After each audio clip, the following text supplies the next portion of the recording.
Hey guys, ILene Vick here for Teaching Adult Coloring with ILene Vick. It is Friday, September 15th at 7 p.m. Central Standard Time, and I am live. It is week 37 of 2023, and in my neck of the woods, it is currently 72 degrees with a high of 79 and a low of 55. Welcome to my broadcast. I'm here for the next 3 hours for coloring, companionship, chat, friendship, giggles and laughs, pretty pictures. And hey, even if you don't color, come in for the companionship and tell your friends. Let them enjoy some pretty pictures and some chat and fun thing like that.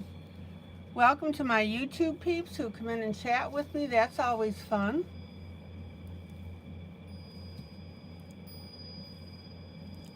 And welcome to my Facebook peeps who'll see this broadcast when I download it to my Facebook group, Teaching Adult Coloring with ILene Vick.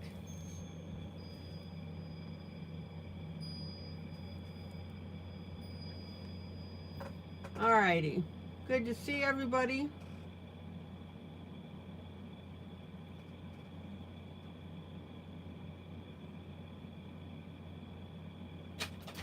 Let me complete my setup here.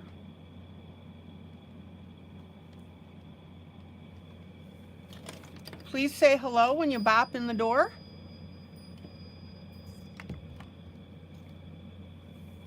All right. And I'm still getting bitten by mosquitoes. Anybody else? All righty. So I've got 3 projects that I'm working on, which is the norm.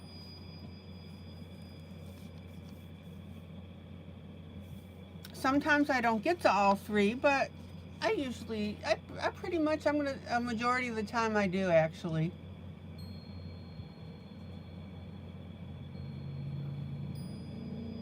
Hey Angela.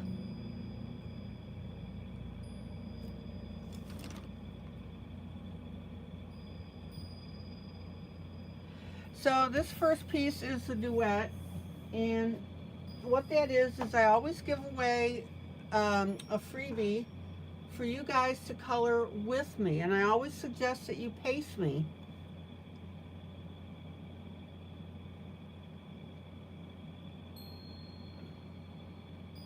And that's for your experience. So this is out of my book. Let me raise this up a little bit.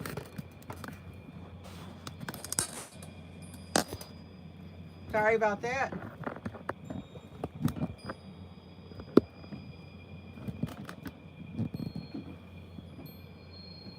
Okay, sorry about that.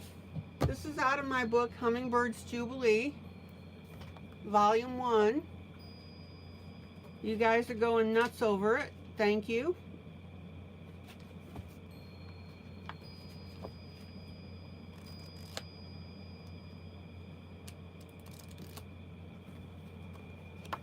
And this is all hummingbirds, obviously. Love this one. I've got a couple of line art images in there for you. Let me see if I can find the other line art image really quick. Grayscale line art.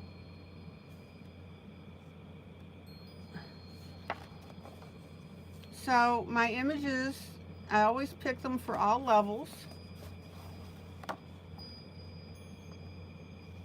Here's a nice stained glass window with a hummingbird.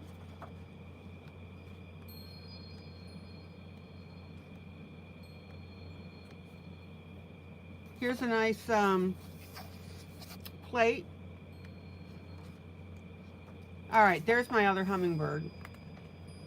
So see, you can add your own feathers, color it in, have fun with that. Anyway, so that's the book that this is coming from. And then I'm working out of a Norman Rockwell book. This is Norman Rockwell's American Life by Creative Haven.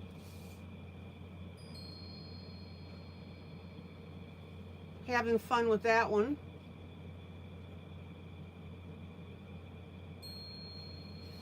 And then my third one is Victoriana by Ellie Marks.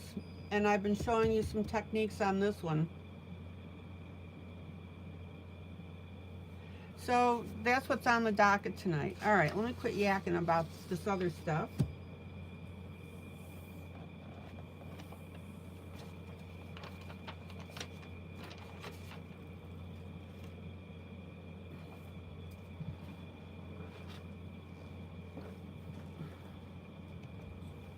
So I hope you guys are having a decent evening. At least it's evening in my neck of the woods. I'm in Cookeville, Tennessee, here in the States.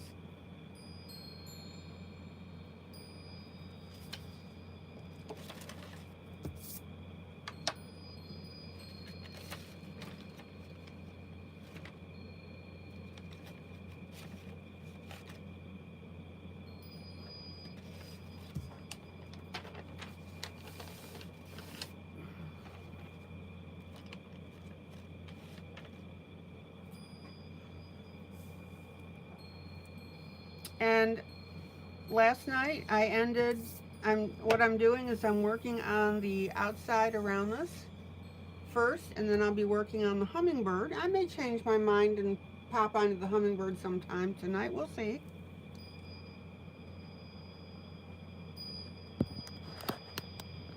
Let me tilt my camera just a little bit. There we go.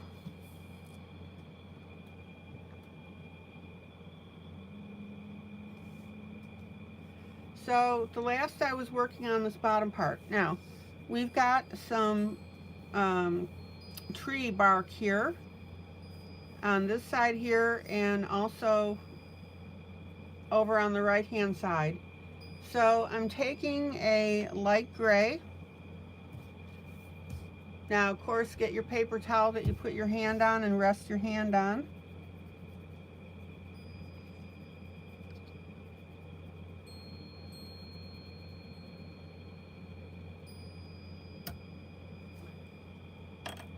And I'm coloring in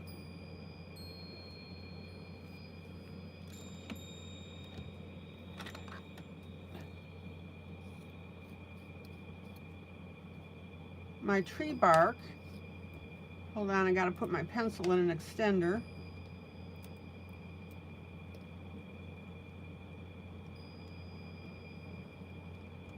There we go.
There you go.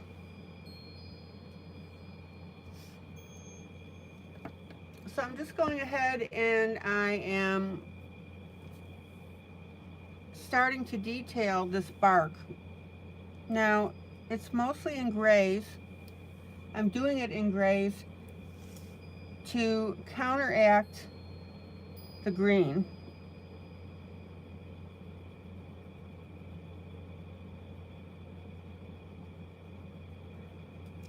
And if you look at a tree, a picture of a tree, you'll see that the color is grays, are grays, and a little bit of tan.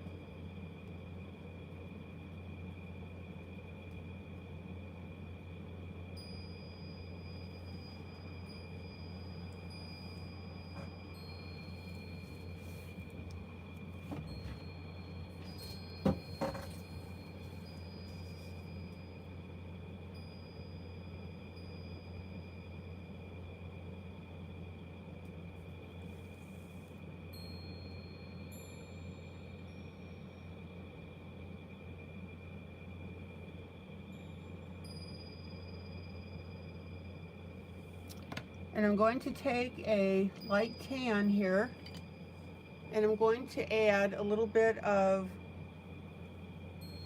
tan to this.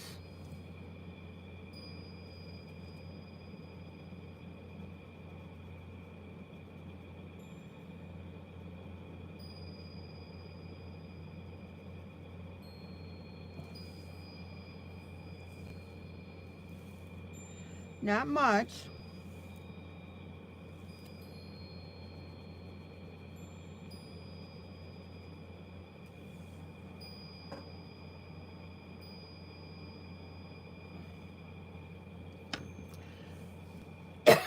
Excuse me. And you'll see how this is starting to really pop up.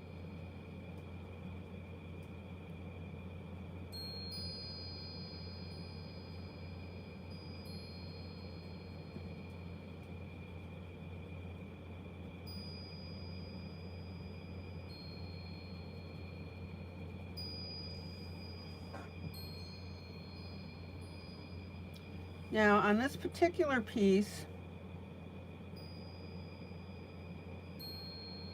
you're going to want to do your pine needles first.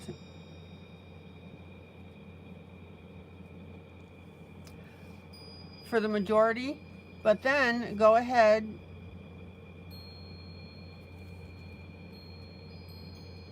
and pop in some of the gray.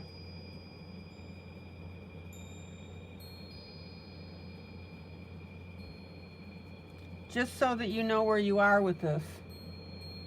So Angela says the hummingbirds are migrating, have a ton at your feeders. Oh, how neat is that?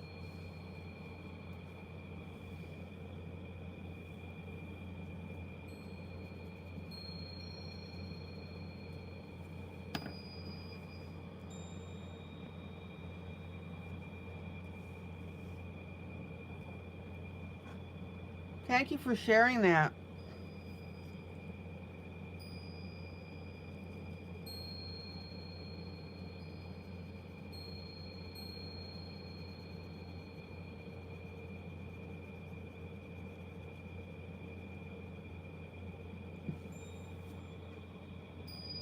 Well, Angela, this picture is perfect timing then.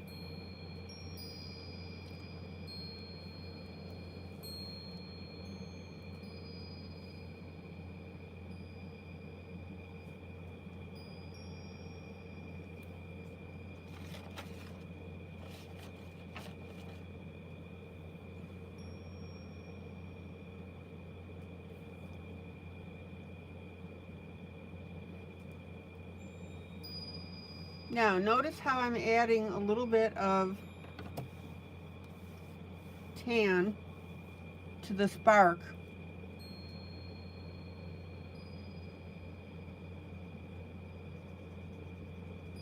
And then we'll go ahead and back and blend in that gray with it.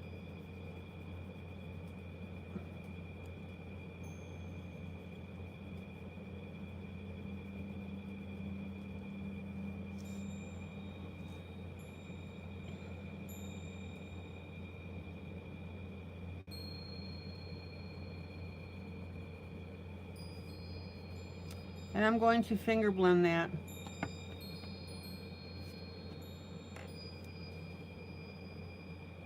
So Angela says it's fun.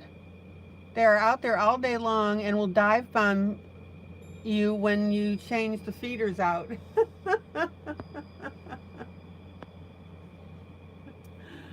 Oh, that's funny.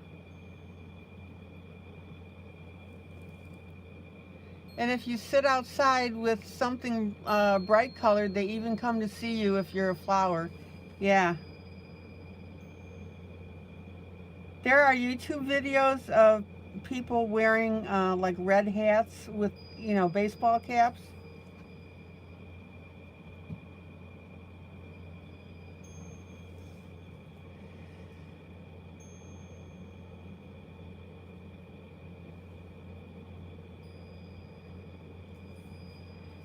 And you make your own hummingbird feeder food, right?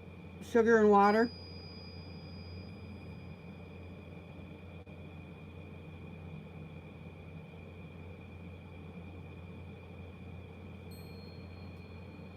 Yeah, you know not to buy the store stuff because that's bad for the birds.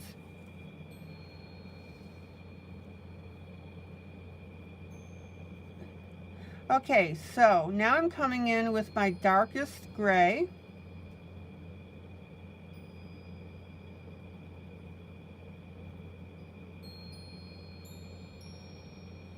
And adding that to the bark.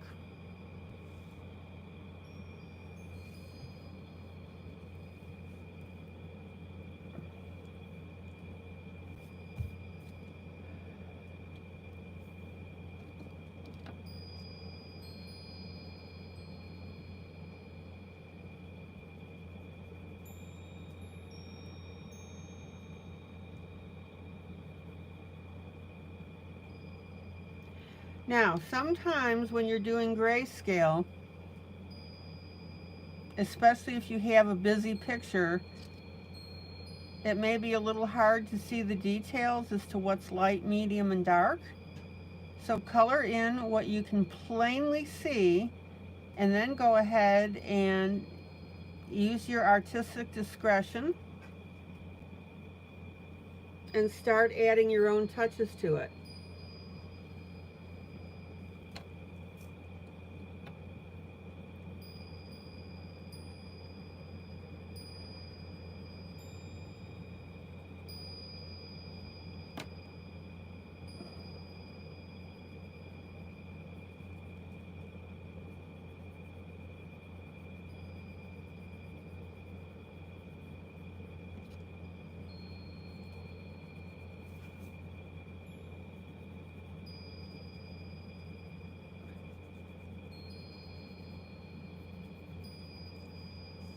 Check it out.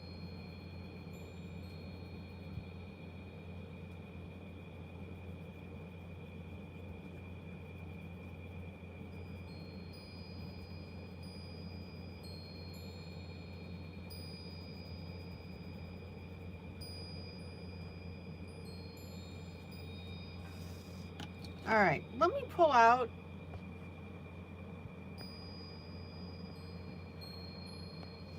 and show you how this is starting to look.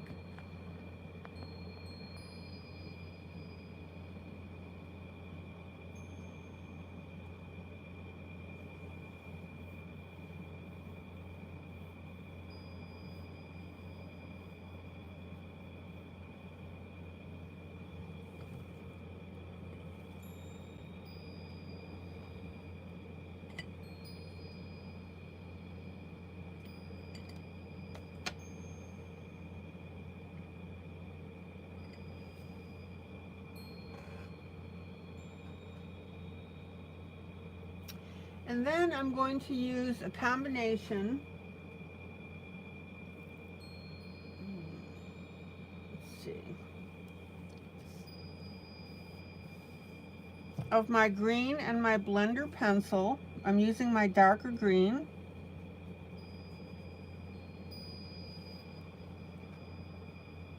And I'm just going to highlight with it.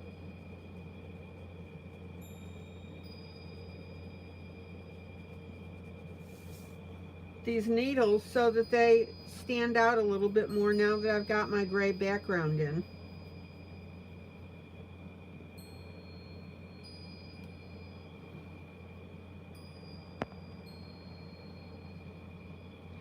So I'm on the right hand side. Oops. I'm on the right hand side.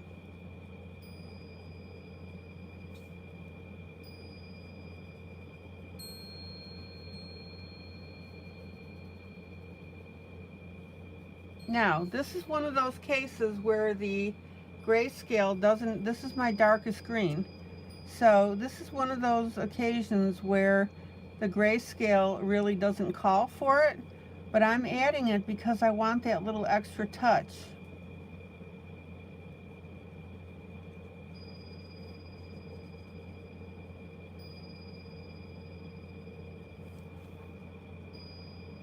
I want to have a little more clarity with them.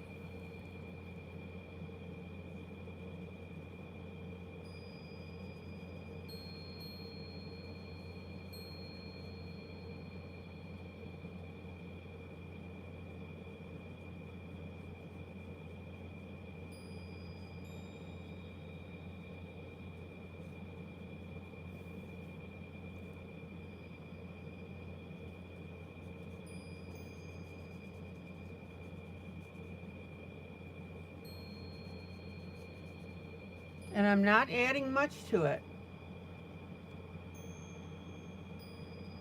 Just a little bit. These needles on the right hand side are supposed to be lighter than the ones on the left. So that's why I don't want to add too much of this darker green. Just a little bit.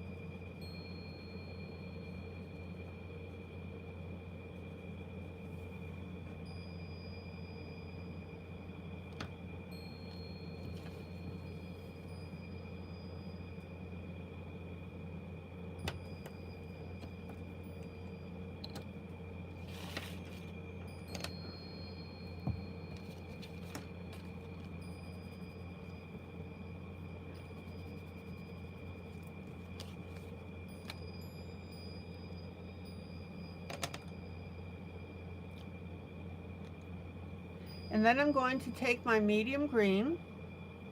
See, I'm working in this area right here, and we've got some needles that are going this way diagonally.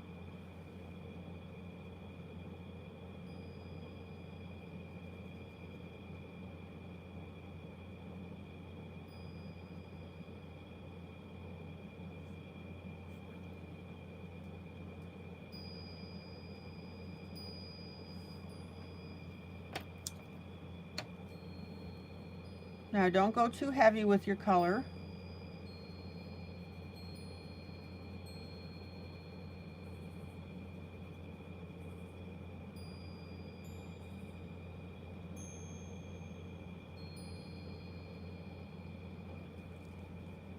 Finger blend.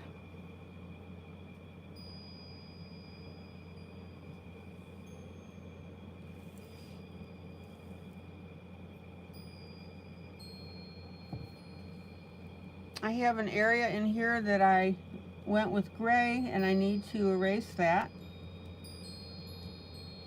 I mistook it for the bark.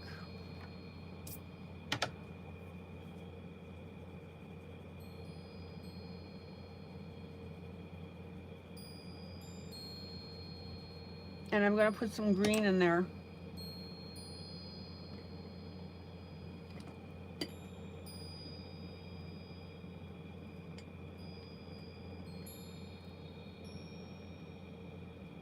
Why did I stop using blending pencils? I haven't.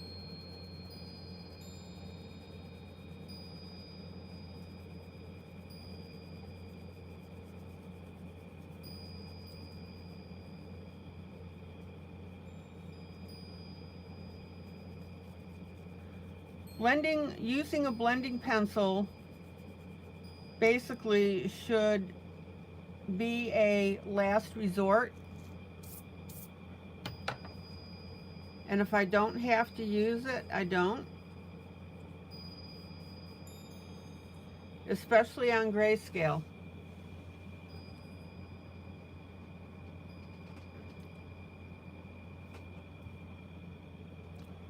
Line art, I'll use it a little more, but grayscale,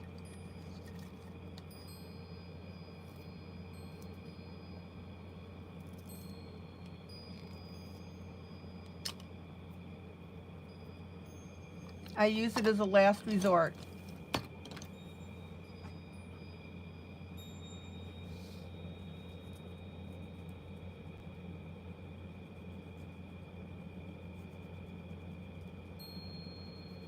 Okay, light green.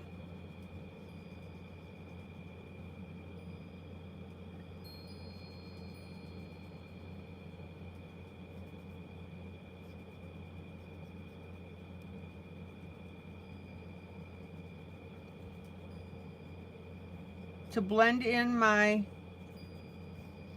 colors on my needles.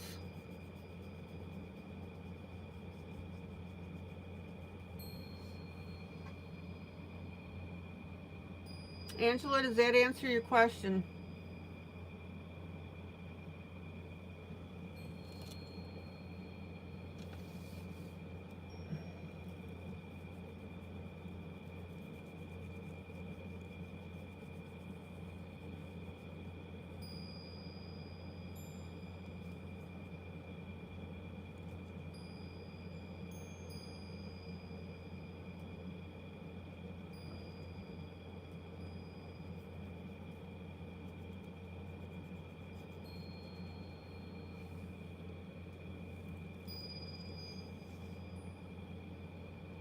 My pleasure.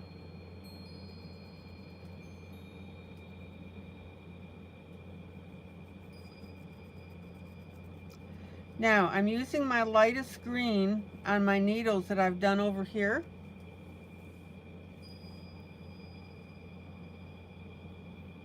Because I've got some scratchiness on here, you can see that from the pencil, and we need to soften that look.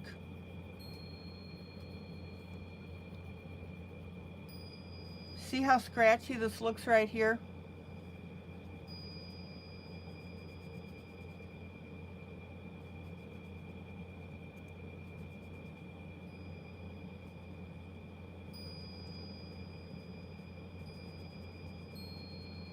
We need to smooth that out.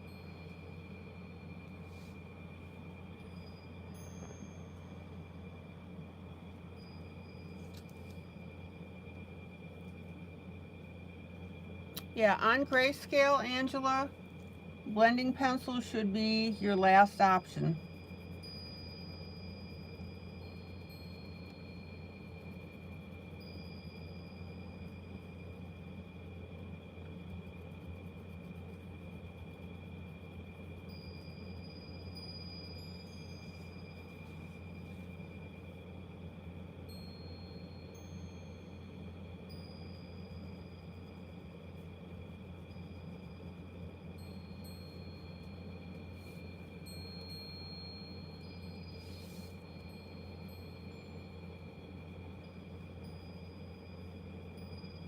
So right now I'm using my lightest green to smooth all of this out.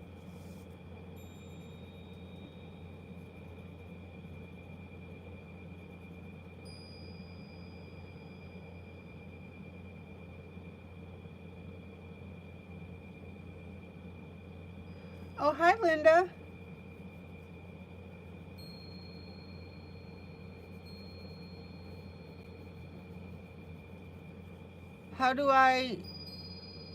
How do you deal with the grainy look of pencils? Well, I deal with it the way I'm doing it right now.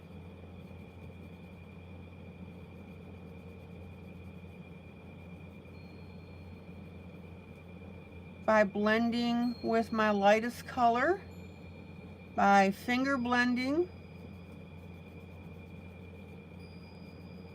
It really boils down to layering.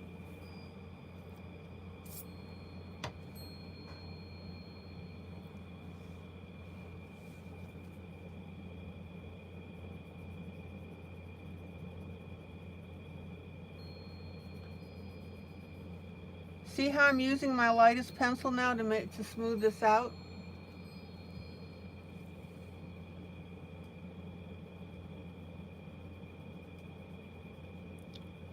Yes, you need more layers.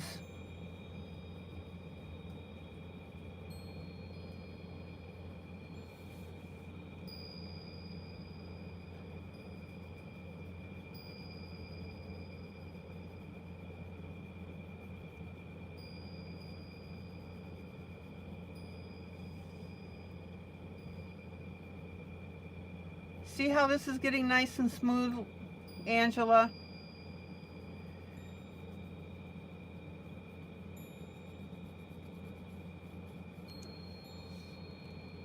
If you look right here on this needle, see how rough they look?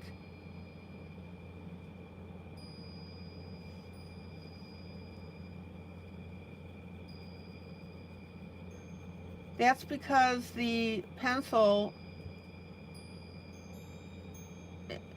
has not been pushed all the way into the tooth of the paper. Now you don't want to overblend.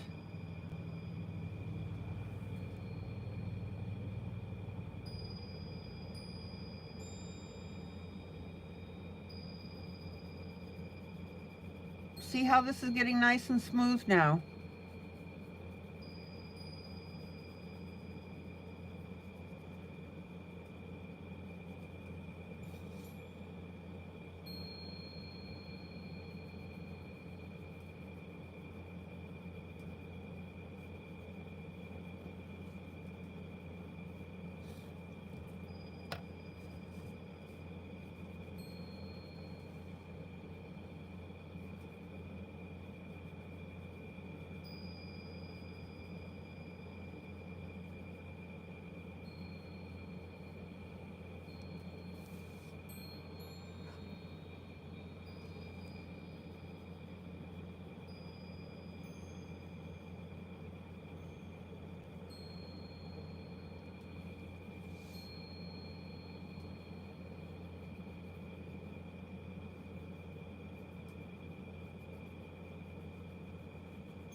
And Angela, this is where the discussion of pencil brands come in among people.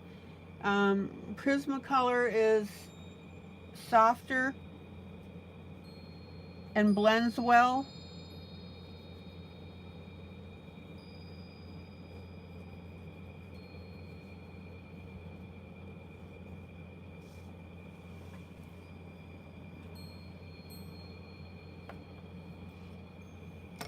For example, I would never ever buy the Master, M-A-S-T-E-R, the Master brand of pencils again. They're way too hard. Angela, why do you hate your Prisma? Oh, you like the Castle Arts.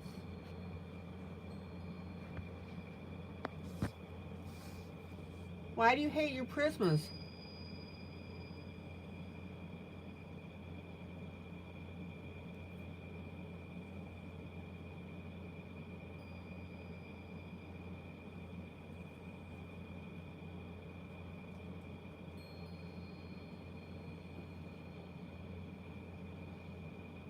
Okay, but Angela, it's that softness that blends, that makes for your blending.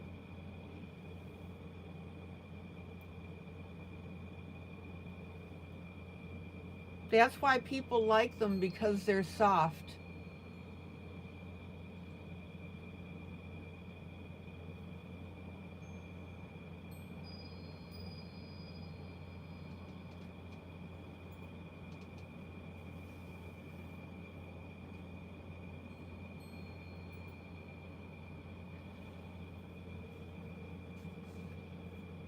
Okay, let me get to the left here where we're going. Angela, work with your Prismacolors. You'll have richer colors and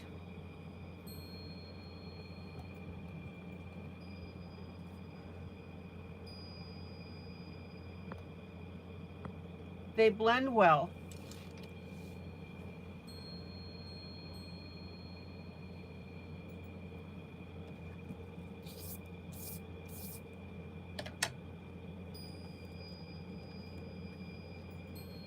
Okay.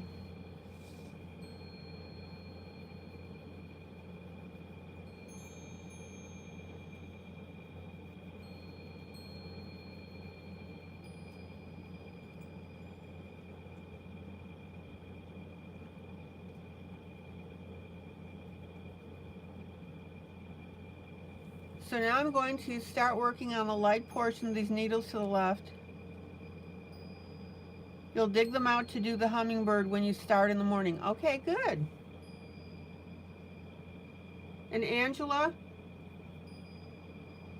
when you use Prismacolors, don't drive them into the paper.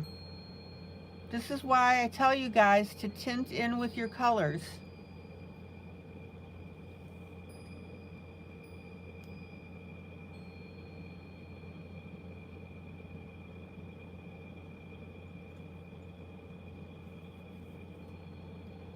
If you're using other brands like Castle Arts or whatever, or Crayola, if you treat your Prismacolors the same way that you're treating those other pencils, then you're going to have problems with your coloring. They don't need a lot of pressure. Does that make sense?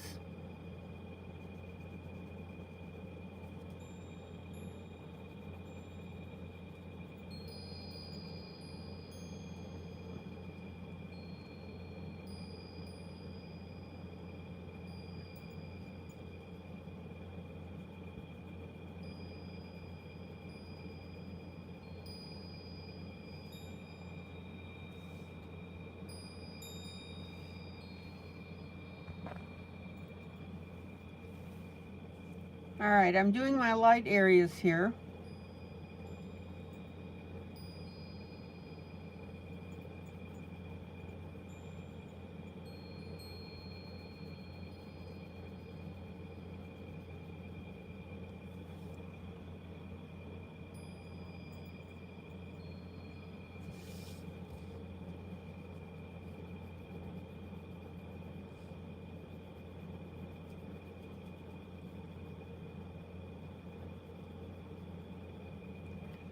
Let me go ahead and pop in a little yellow on these tips.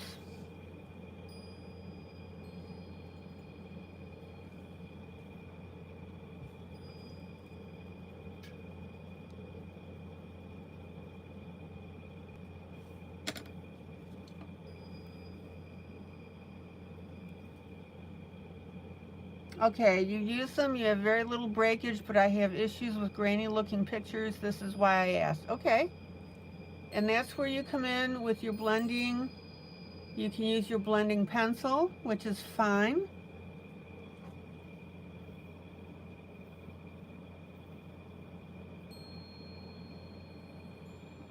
You can use your blending stump.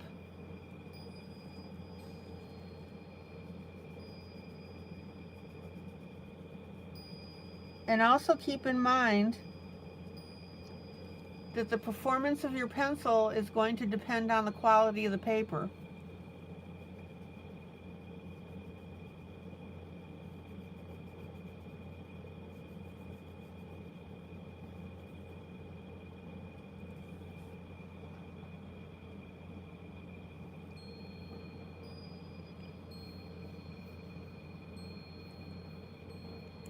Using colored pencils, Angela, is a constant adjustment. It's not a one size fits all.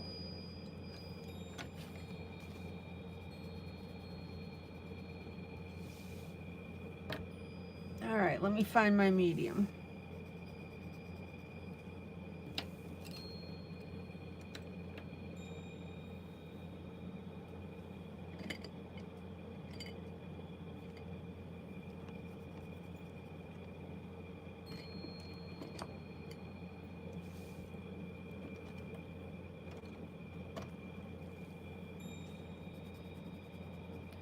Does what I'm telling you make sense?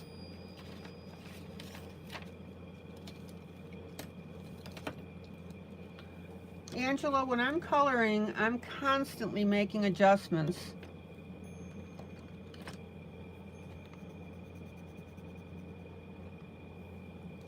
All right, hold on. I gotta find my medium green. There we go.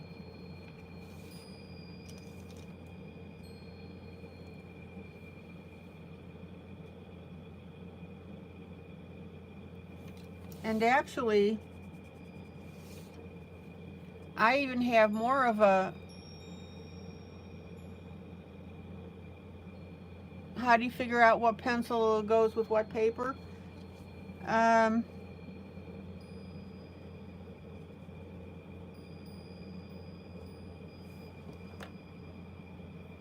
Experience, and when I start to color, for example, this page is directly out of my Amazon book.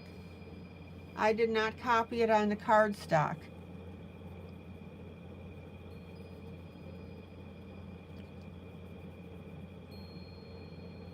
So it behaves differently than it would have if I was using cardstock.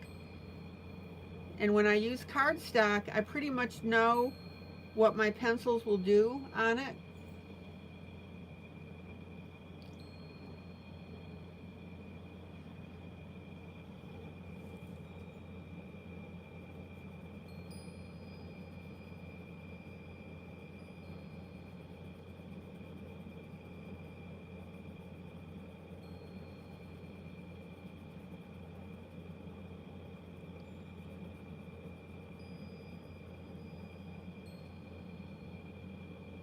You wish there was a one size fits all.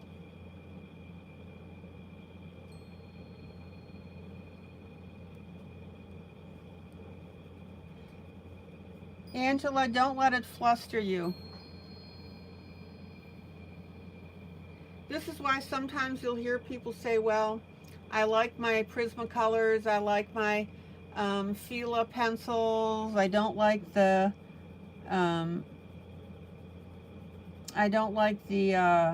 Artex pencils. It's just personal preference.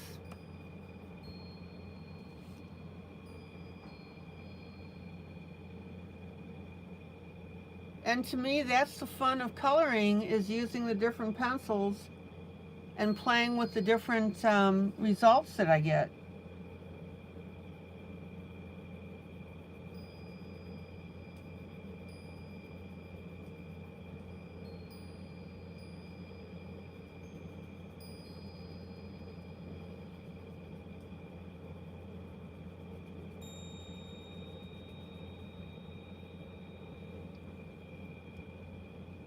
And you'll start to notice that as you're using your pencils, you'll be able to tell. I can tell when I've picked up a Prismacolor if I'm not looking at it, or if I've sharpened it down that I can't, I don't see it right away. Excuse me.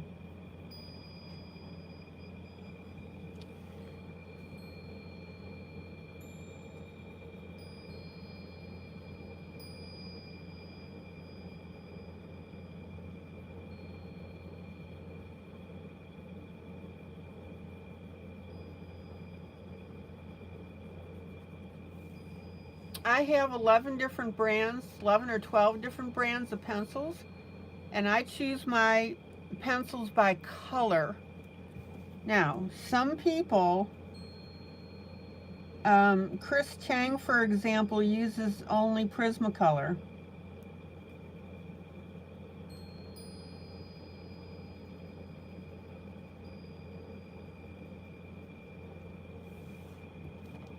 Okay, there's my darks, and I'm going to come back with some light here. So she knows how her Prismacolors will work on different kinds of paper. So she chooses her paper.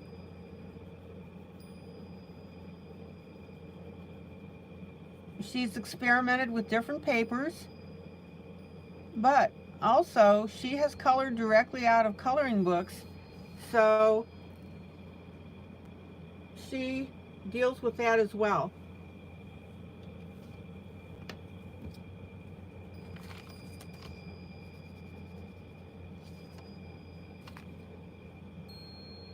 Angela, don't let it fluster you.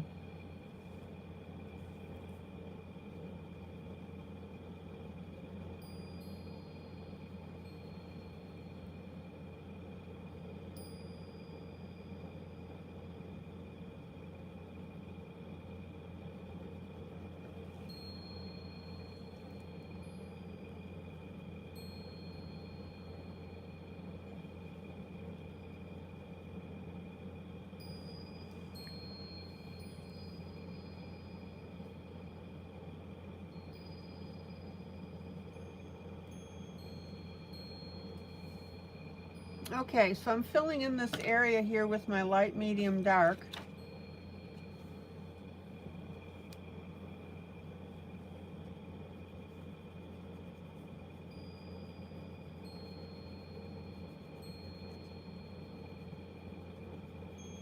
And this is where I'm using my light pencil, Angela, over my medium and dark to blend.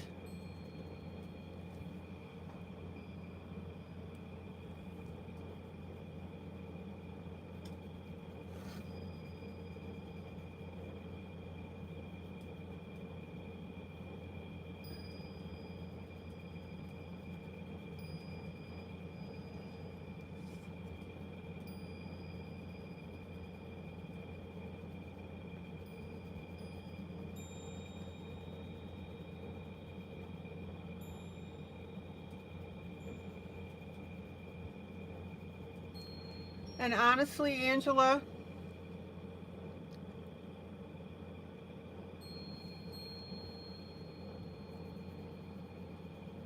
this to me is the joy of coloring, is working with the different pencils.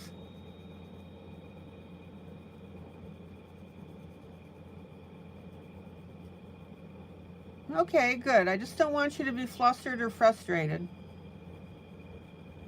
And I'll be more than happy to walk you through this discussion just like we're having tonight, because the discussion I'm having with you is going to help other people as well.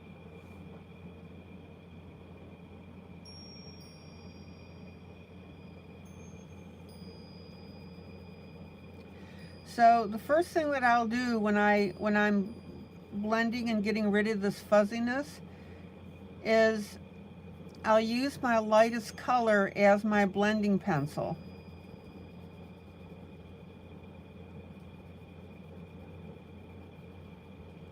That's a very common technique.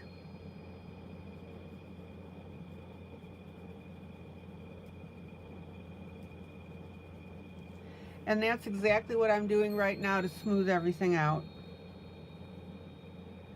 And if I need a little bit of help, I'll go ahead and I'll grab my blending pencil.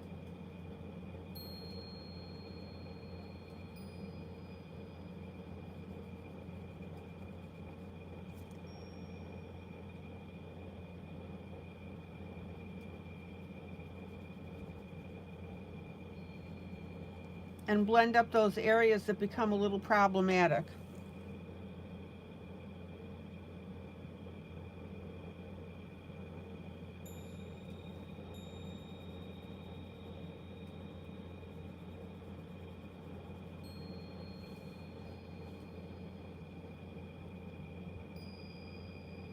Your other issue is picking the right color so I don't have just one color or lines where they do not blend well. Okay?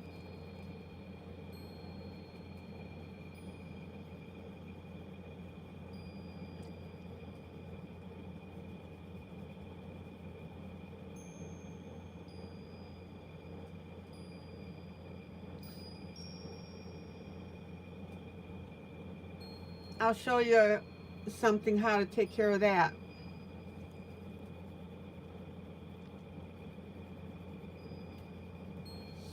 Oh man, see how pretty this is looking?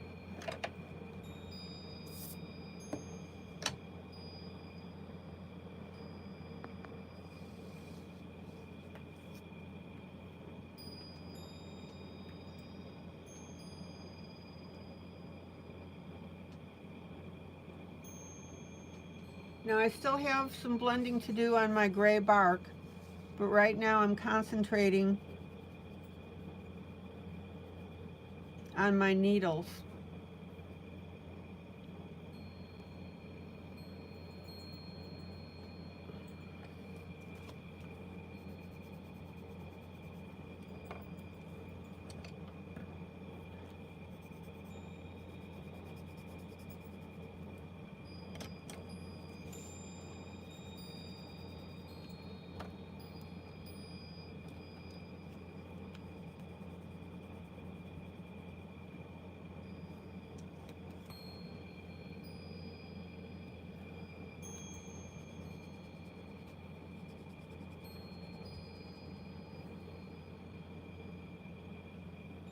Okay, Angela, let me show you about picking your colors.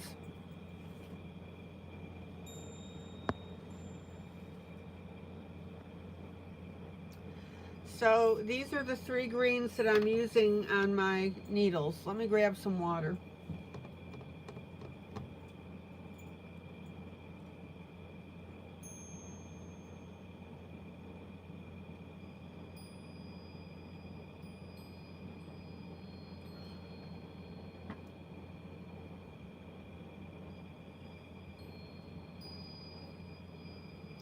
And the way I'll pick my colors,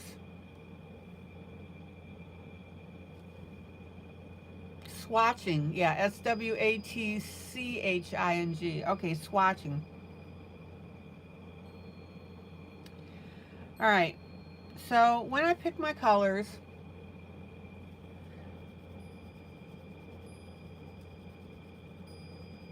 I make sure this is my light, okay? I get the general idea what I want. This is the medium. Now, I want you to notice how the medium blends with the light.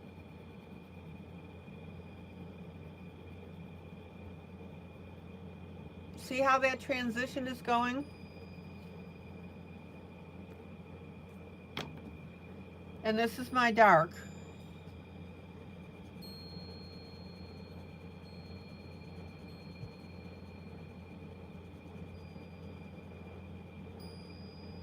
So I want you to notice how these colors that I picked, these 3, blend together and bridge.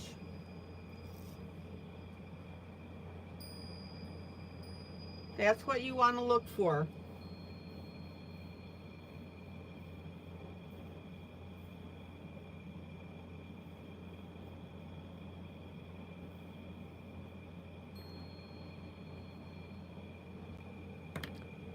Now, if I grab another green,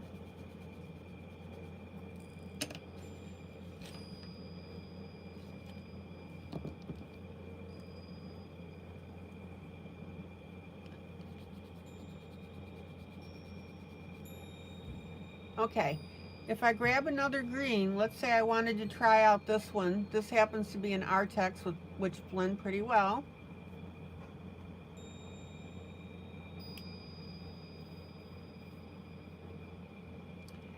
And let's say I'm looking at that Artex to see if that's going to fit. If you notice, this green here is more of a bluish green.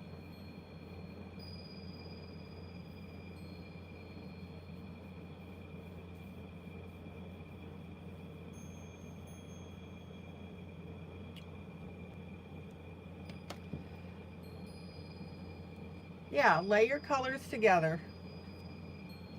So if I put my light down, my light green,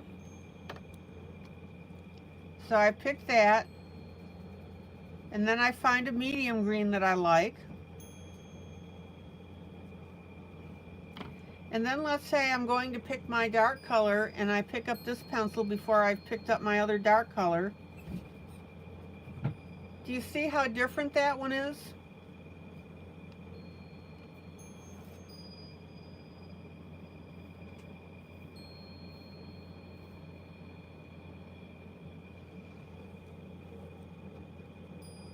It doesn't easily bridge from my medium to my dark color.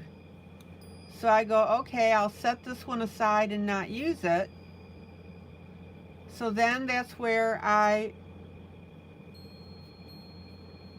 pick out a different green. So here's my light. Here's my medium.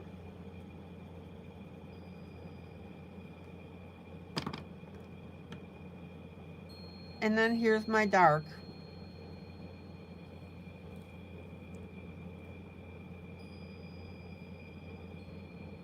No, it won't work.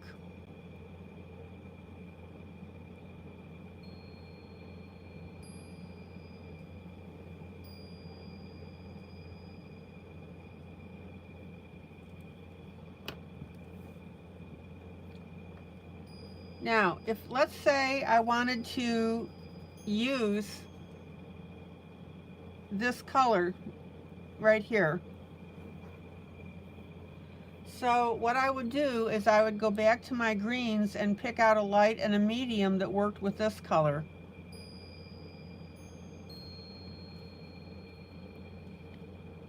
Does that make sense?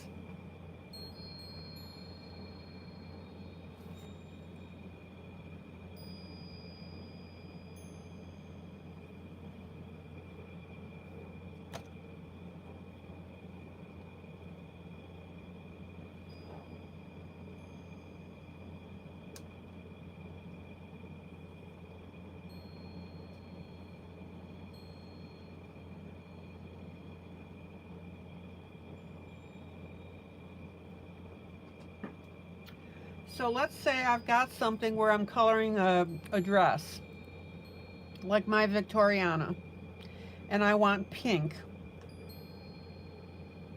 So I'll choose the pink that I want, whatever shade that I want. And then I'm going to pick my other two colors, my medium and my dark, to go with that shade so that I can do my shading and my shadowing.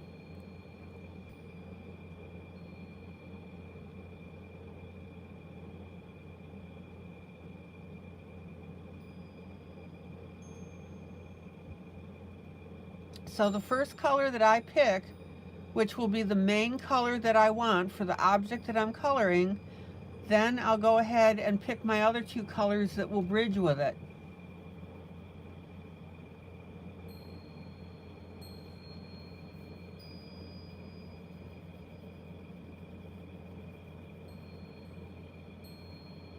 Does that make sense?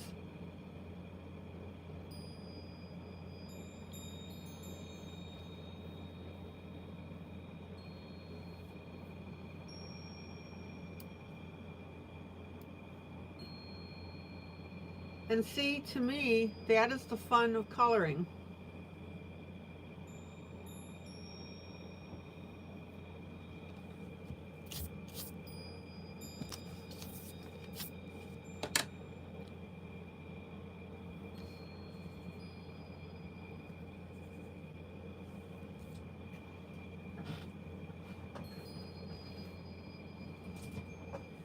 The main thing is you got to make sure that your colors are going to work together and bridge.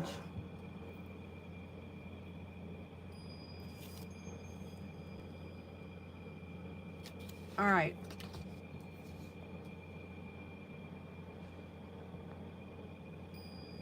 So these three greens that I've picked, and I know that they're going to bridge, these are the colors I've been using on my light, medium, and dark for the grayscale. And you can see that they go together beautifully.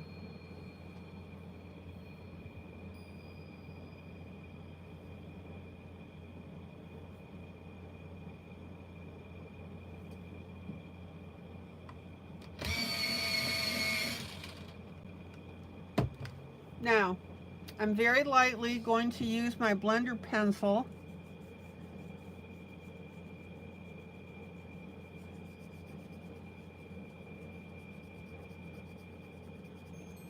I'm not scrubbing hard with this at all.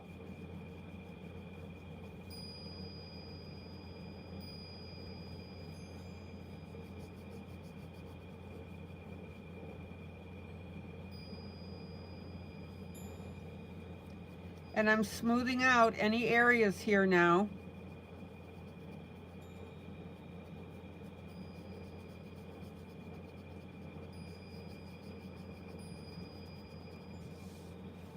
To give me that nice soft look.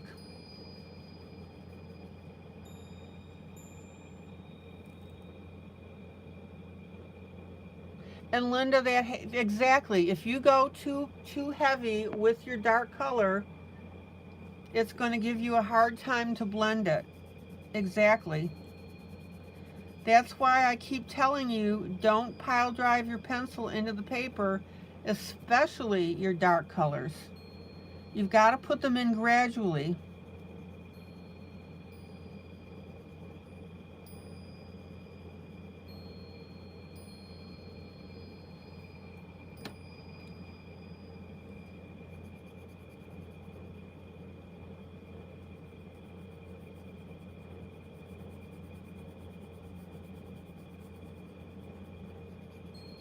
So if I'm doing grayscale and I start out with the dark color, I don't put it in heavy.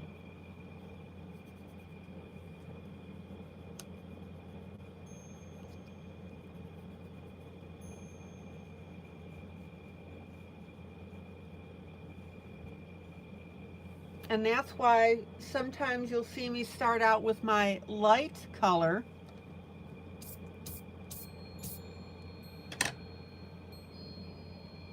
then my medium, then my dark.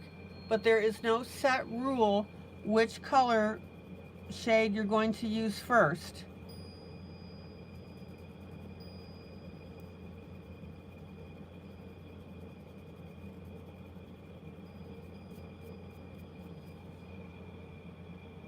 On these leaves, I believe I used the dark first, and then I came in with my medium and my light and blended those edges.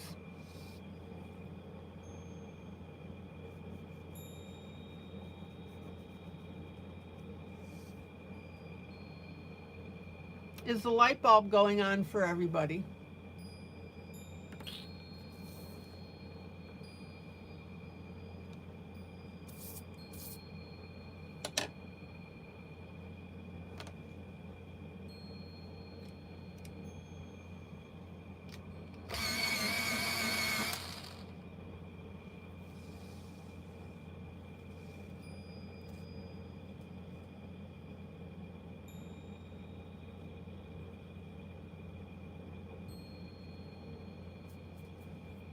I'm just going to emphasize this yellow a little bit more.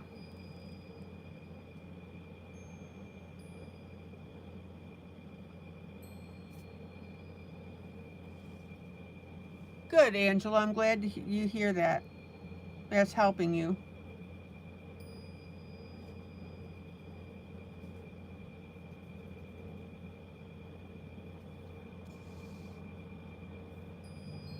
See how I'm just touching this up with a little bit of yellow here?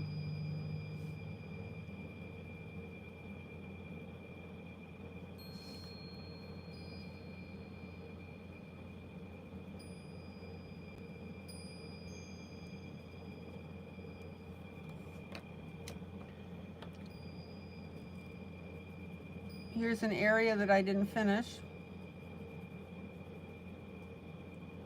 How many times have you heard me when I've laid down my dark color first that I tell you to back blend?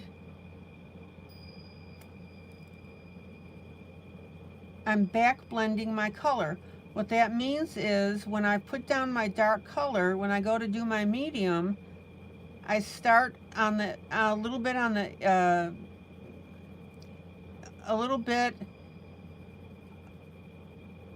in on top of my dark, and then go back and then keep going with my medium.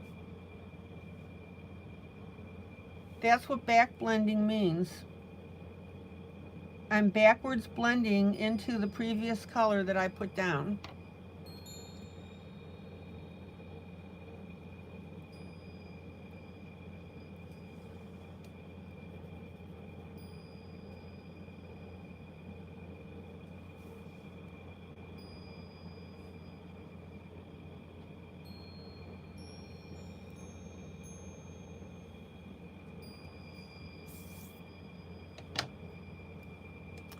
And guys, this is why I chose this project for you.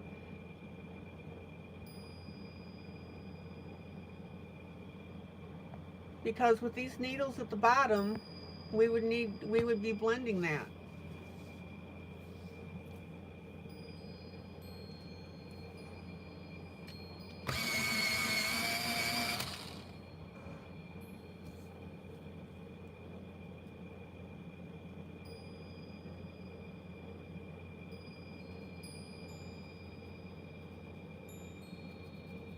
Now, I'm going over, let me show you on here.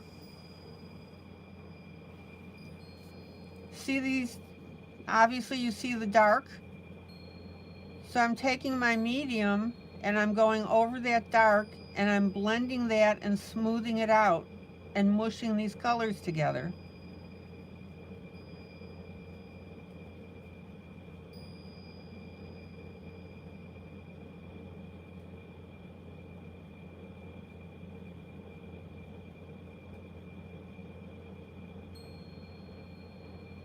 See how smooth these are getting?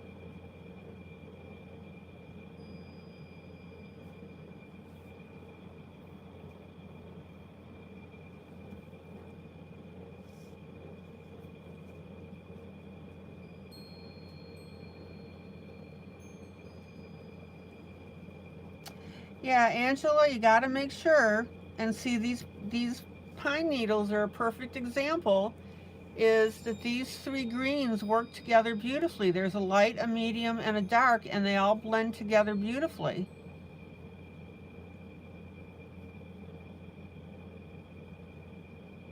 So yeah, practice picking colors.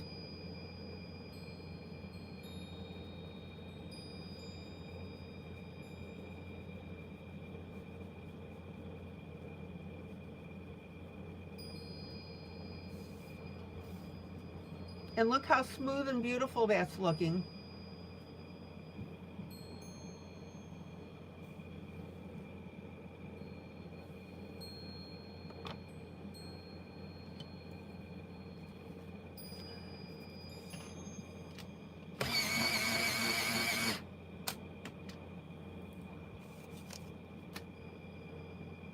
That's right, the grainy look is all gone. Yes, ma'am.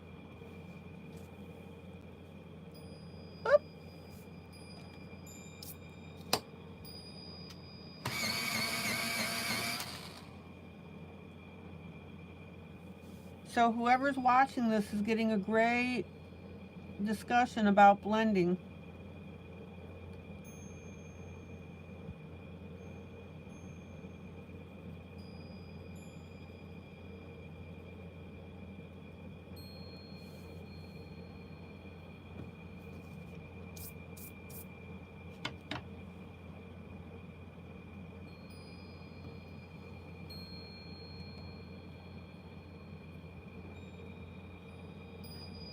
Okay.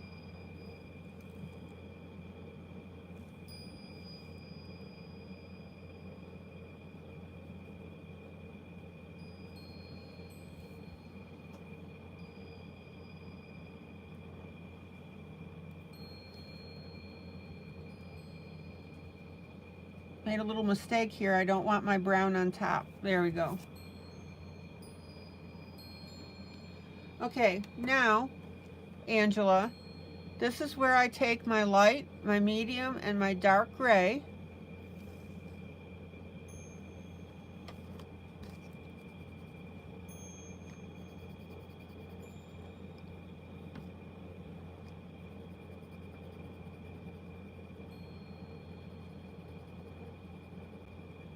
And I need to make sure that they work well together.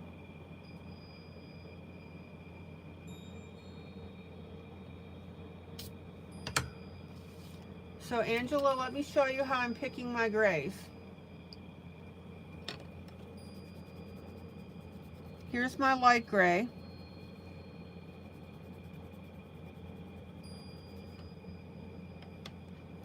Here's my medium gray. Now notice that I'm starting my medium gray a little bit on top of the light gray. Let me come in a little further here. See how I'm starting a little bit on top of that light gray?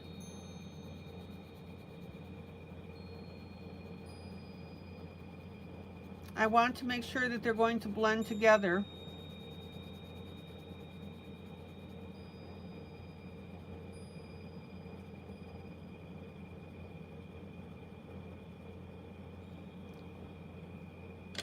This is not the greatest paper to do it on, it's my scratch paper. And then here's my dark.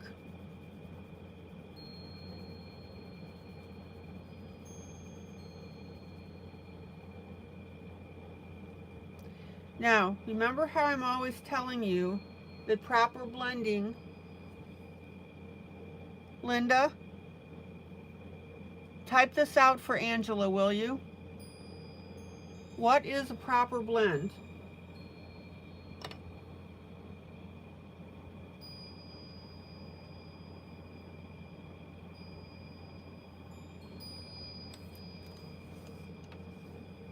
I've been going over and over and over again this statement.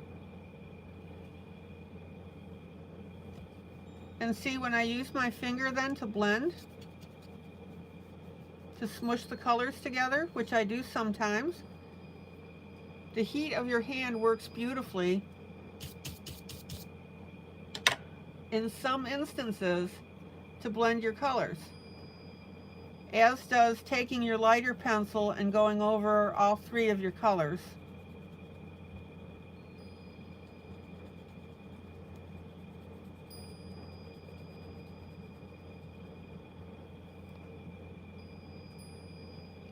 So, Angela, you know that you have a proper blend. Look at what Linda just typed. When you have one color, when one color disappears into the next seamlessly.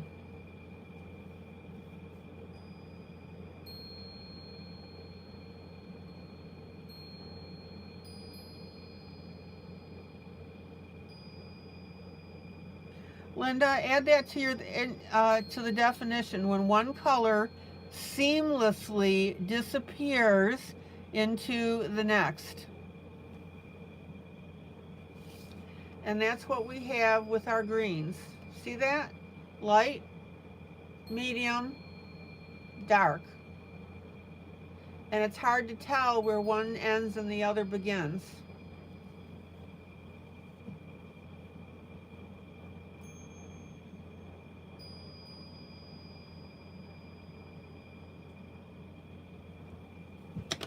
That's how you pick your colors. That's how you get a good blend. Okay.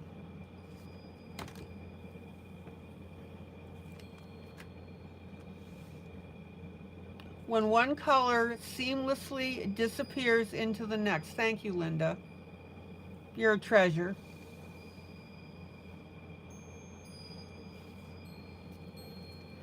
So I'm going to come in with my dark color first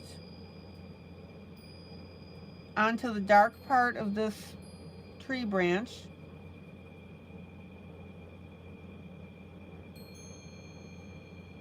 And I'm very lightly, because it is the dark color, putting that on there.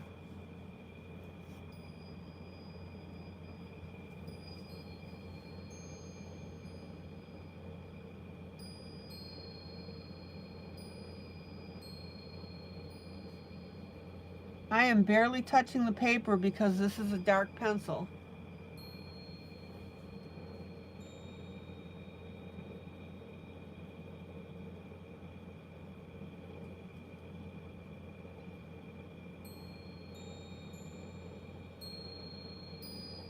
Now, Angela, this is why I like Prismacolor, because you don't have to dig your pencil into the paper very hard at all for that color to transfer onto the paper.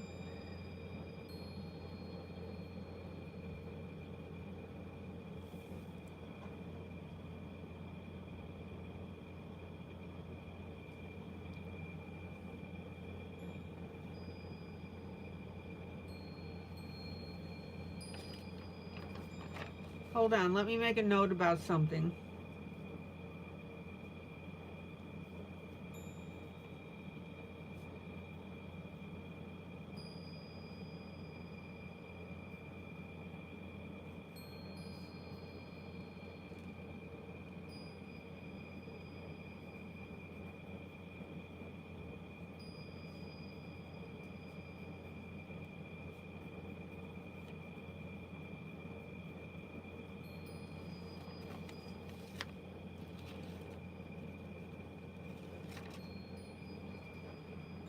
All right. So let me keep going here.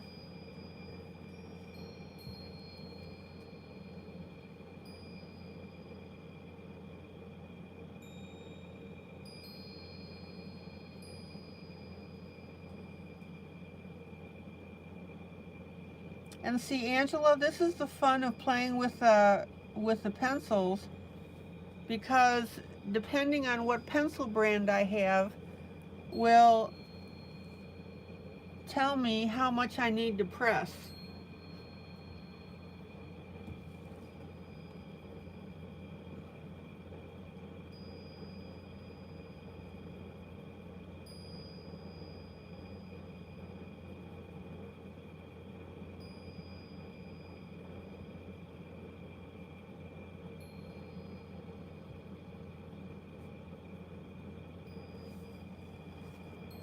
So there's my dark. All right, now let me go back to the beginning here.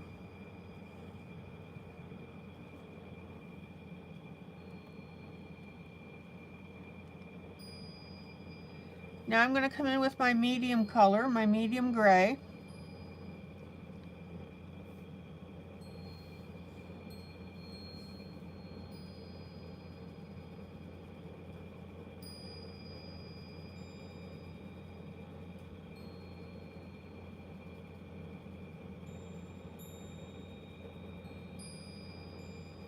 And I want you to notice with my medium gray, I'm already going on top of my dark color with it, because I'm blending it in already. Angela, blending should be an ongoing process as you're laying down your colors. Do not put all your colors down and then blend them. That's not the way to do it at all.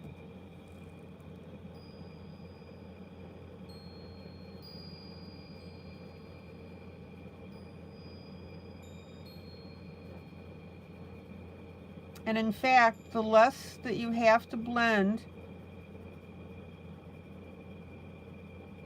after putting down your colors, the better.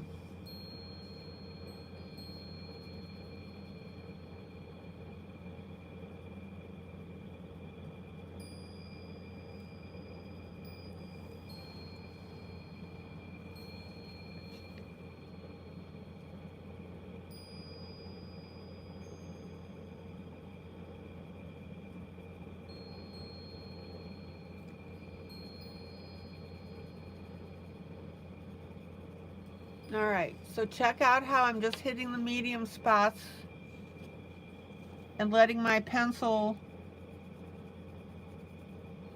blend over my dark.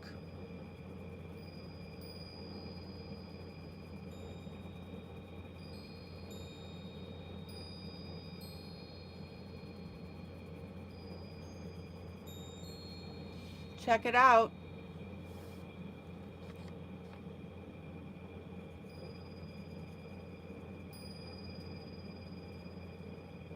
Angela, is this helping you?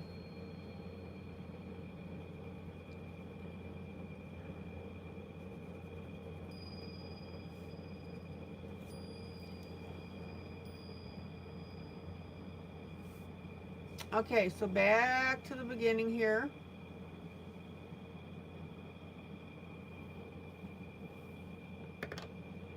And then I'm going to take my light gray pencil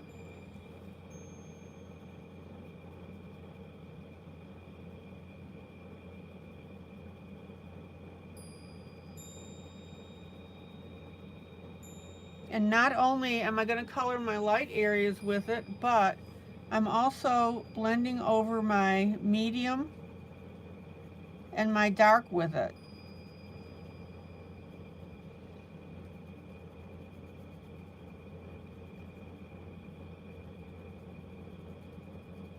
Check it out.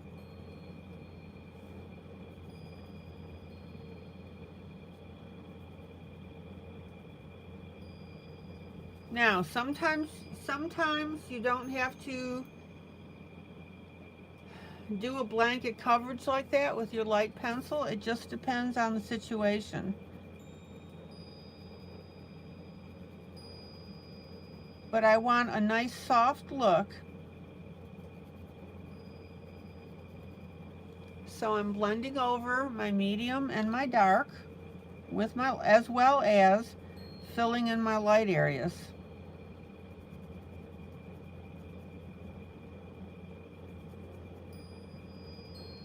Check it out.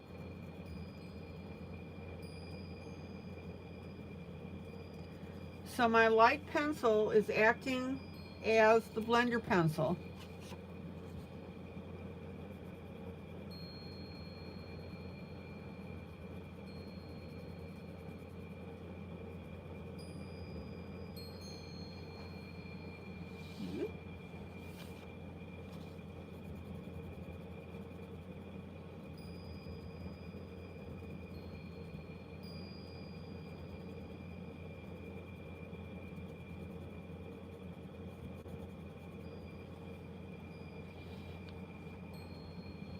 Now, don't go wild though with your light pencil when you're blending.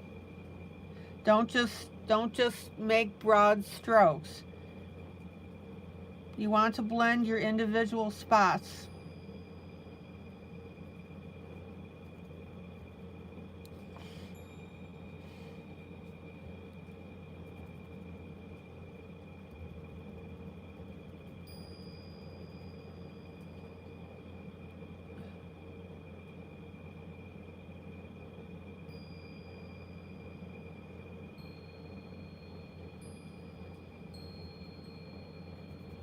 Go to Google, Linda.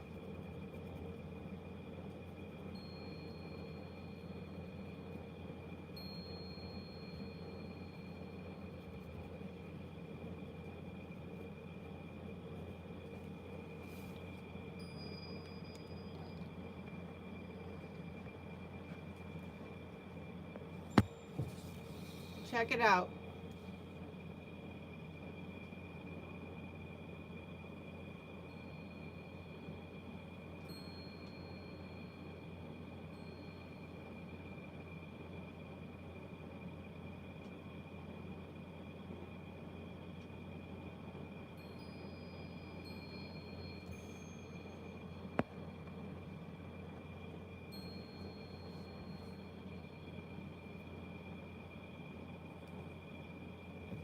Hold on, let's make sure I didn't cut this off. There we go, right about there.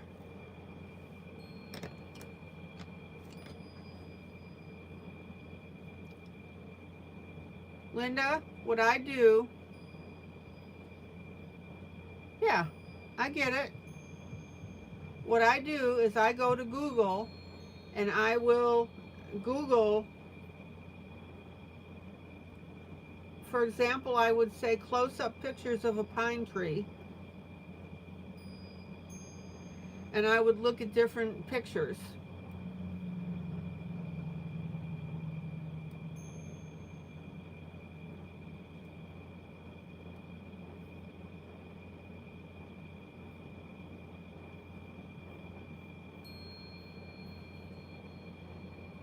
All right, let me grab some more water.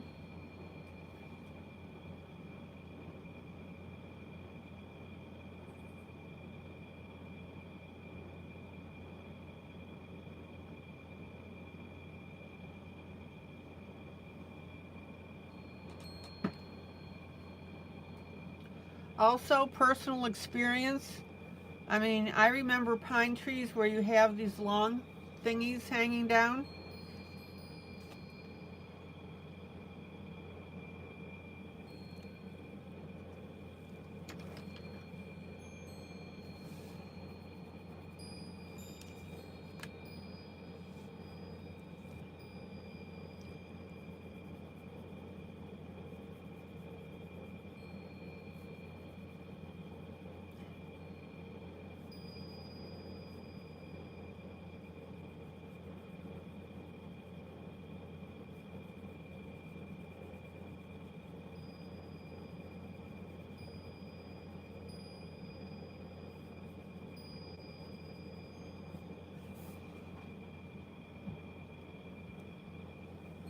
Does that help you, Linda?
Linda, does that answer help you?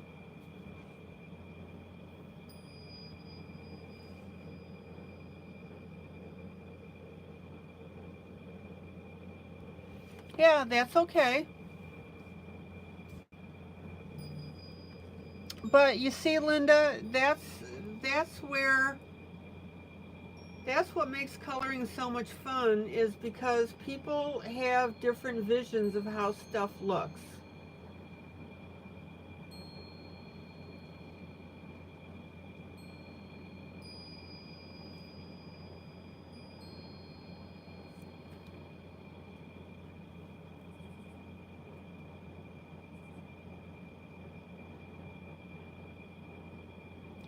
And what makes to one person a pine tree coloring would be different to another. Make sense? There is no right or wrong.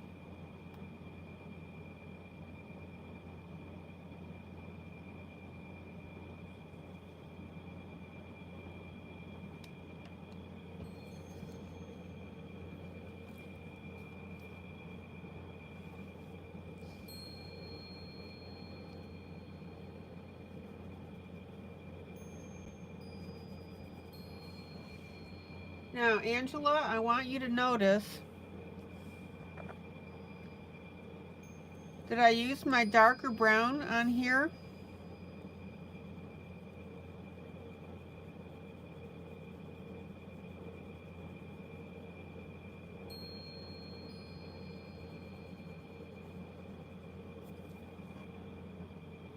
And then I use my lighter brown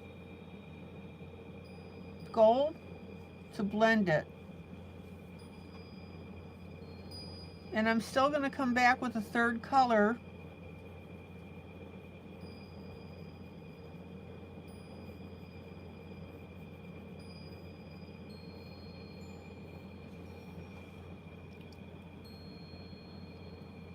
to highlight these a little.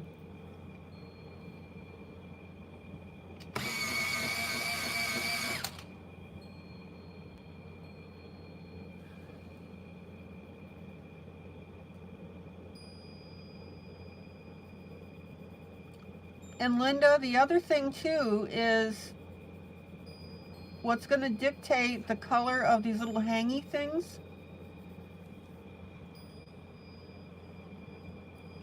is what time of the day it is.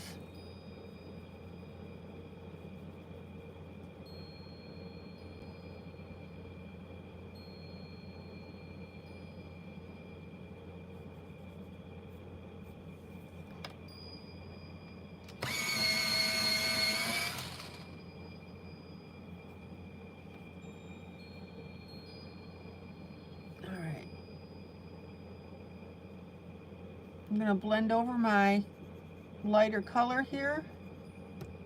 Oop.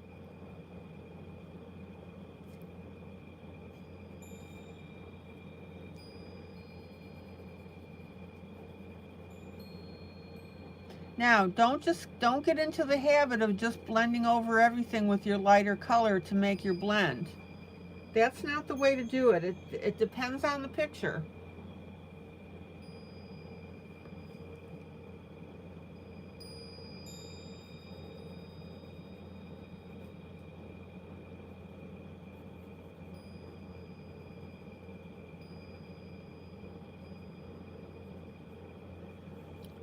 Blending something in is not a one size fits all.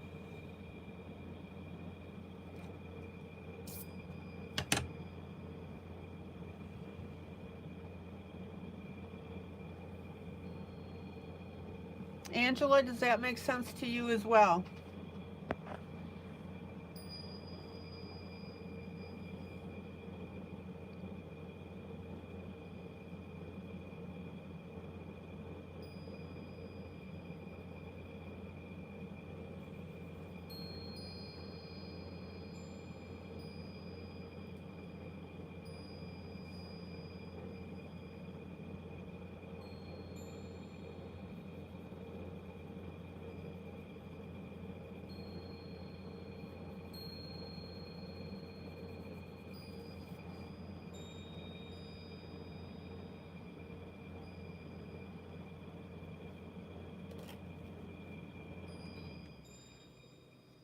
Angela, sometimes I go over it with a medium color instead of a light. It depends. So see, I've got my medium color right here. And then I'm going to come back in with my light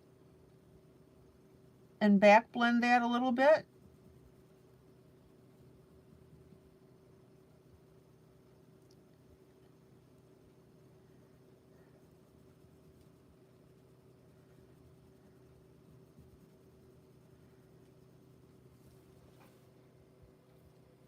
And then I'll come back with my darker color, work in a little more detail.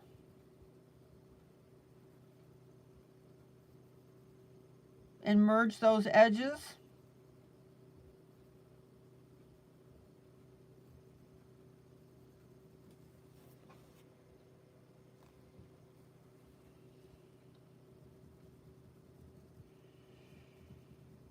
I don't want to lose that detail of the shading of this twiggy thing, hangy thing.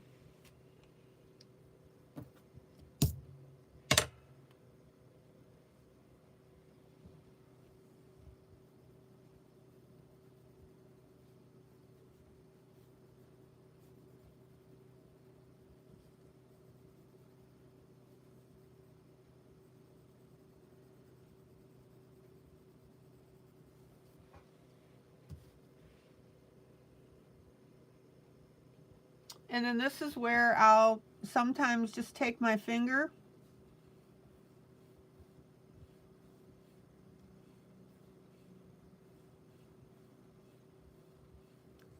and soften up everything. You can use a blending stump if you want. There are different ways to blend, Angela. You can blend with your finger, you can blend with a blending stump, you can blend with one of the colors of your pencil, and you can blend with a blending pencil.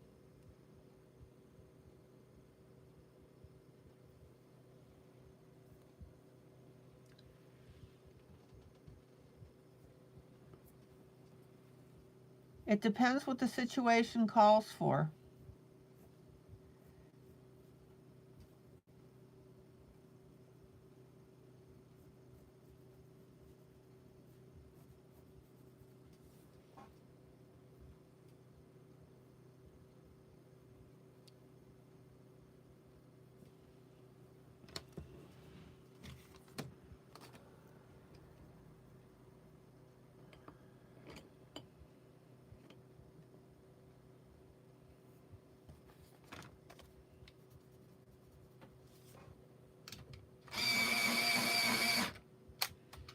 All right, and then I'm going to come in with a very dark brown.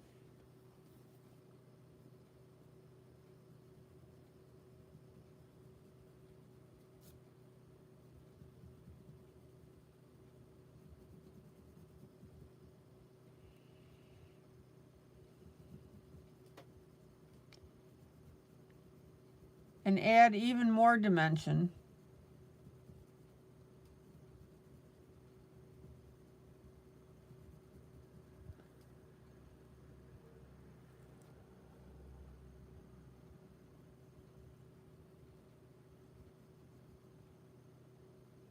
Check it out.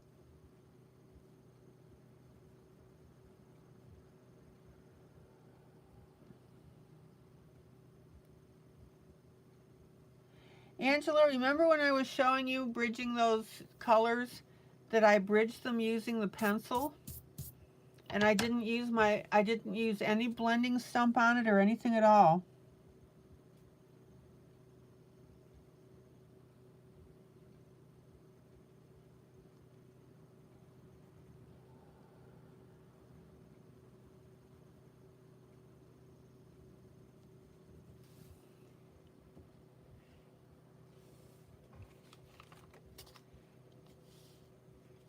Angela, here are the 3 greens.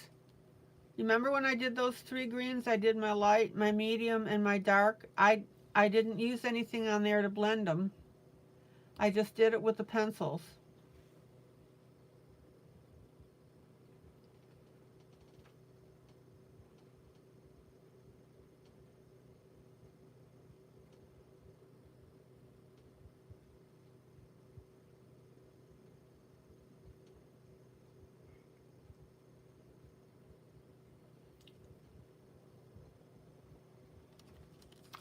So there are different ways to blend things.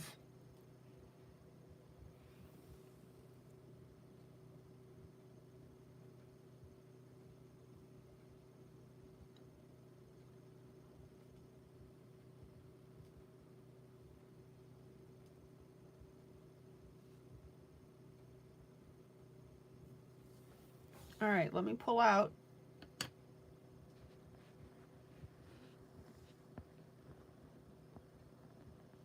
And let's take a look at how this looks.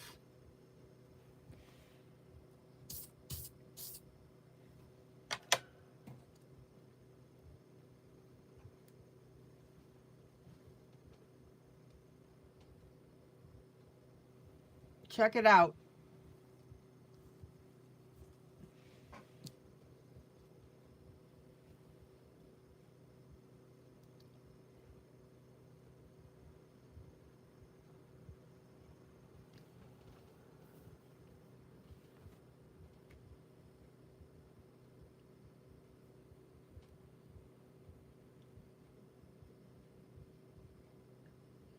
All right. Any other questions or comments?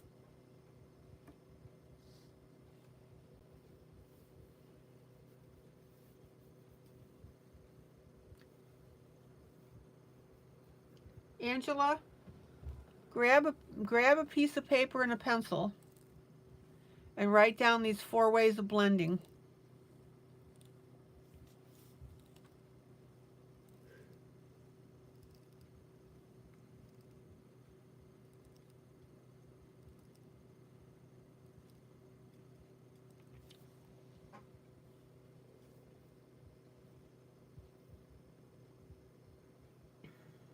You ready? Oh, not now. Okay. All right, guys. This is where we are on our bird and our pine needles.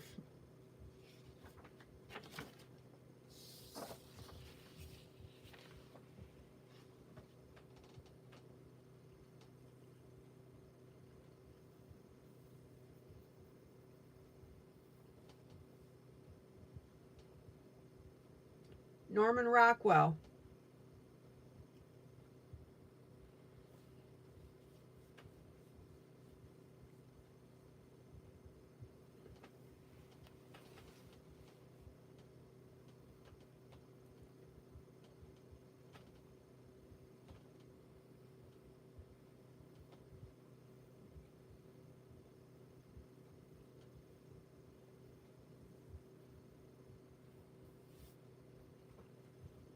Okay. So our soldier has a tunic that he's wearing.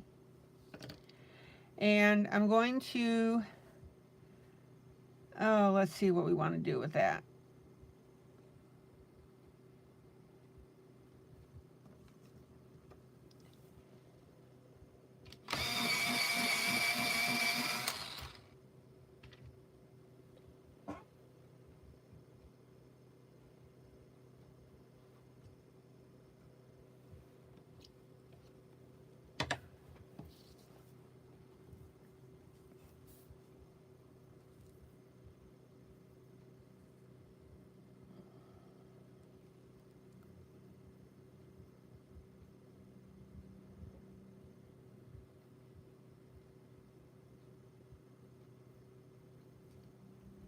I think what I'll do is I'll go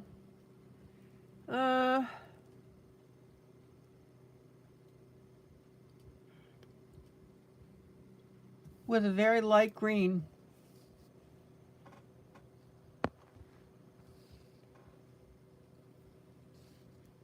Let me move my camera just a little bit.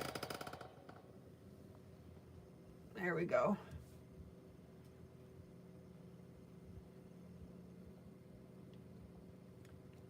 Come on, let's get, there we go.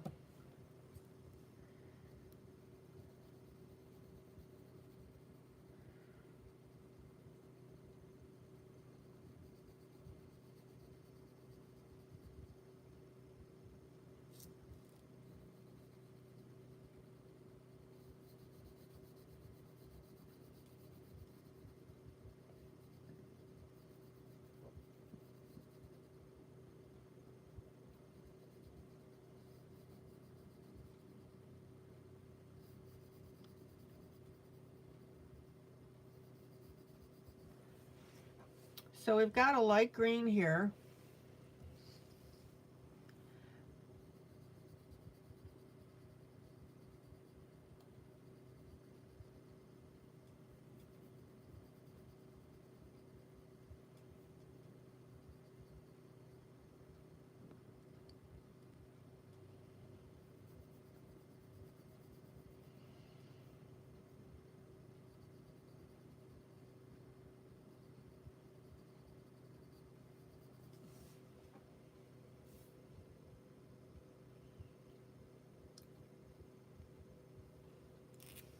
And again, the whole idea of this area here is it's a dream sequence, if you think about it.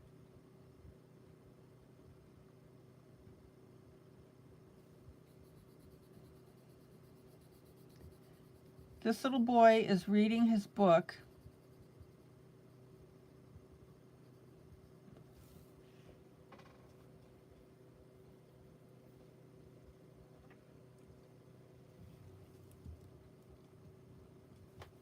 I don't want that to be green right here.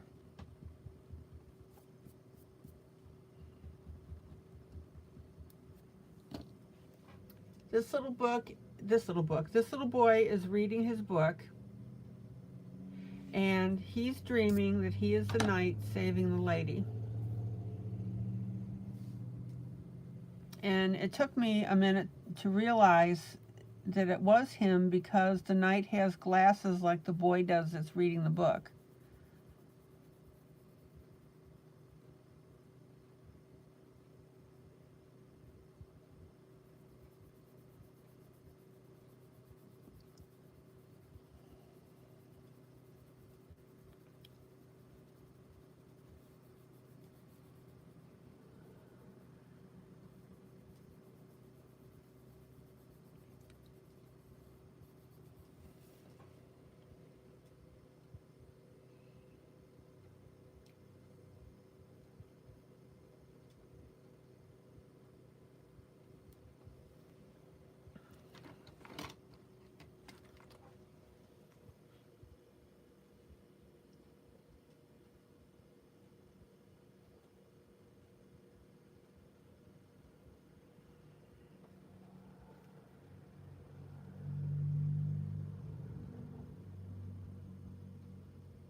Let me see here.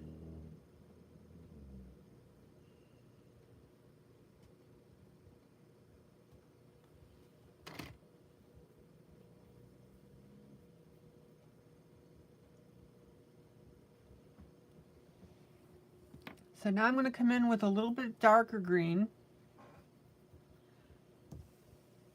but I don't want to use too much here.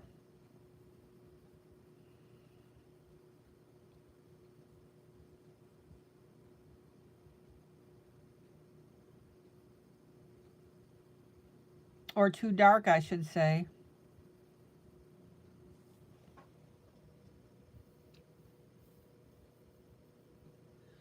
Because again, this is a dream sequence.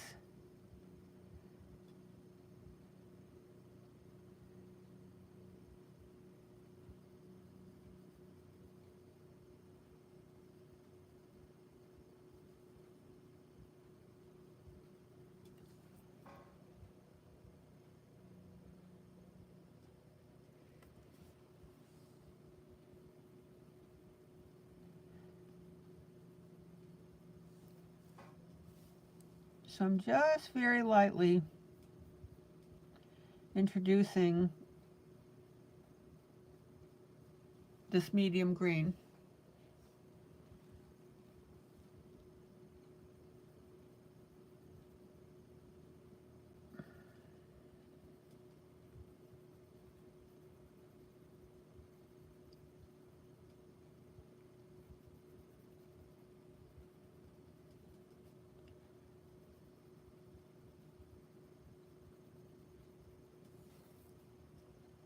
And I'm going to finger blend that.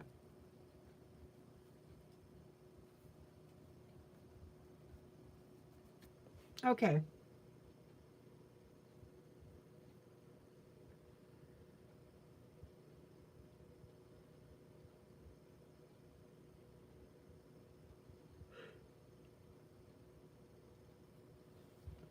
Excuse me.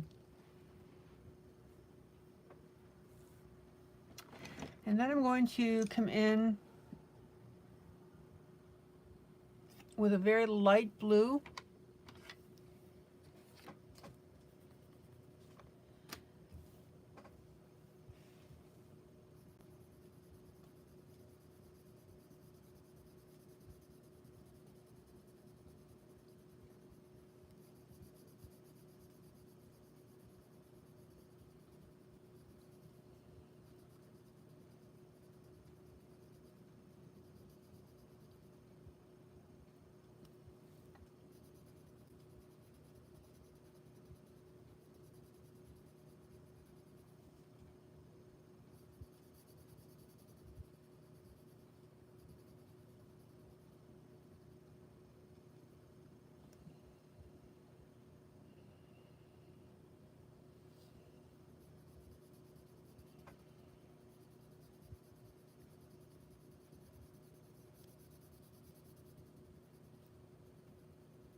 and that'll catch his robe.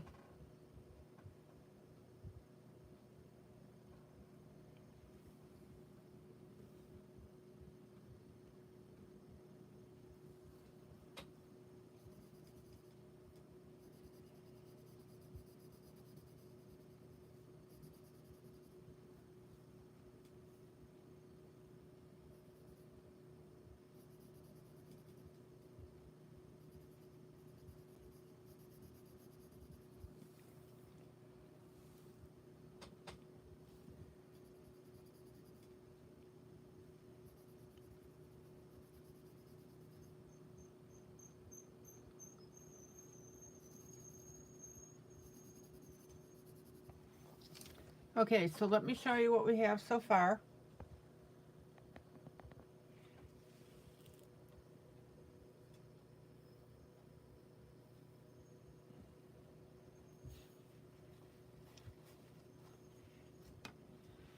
And then I'm going to work on his armor.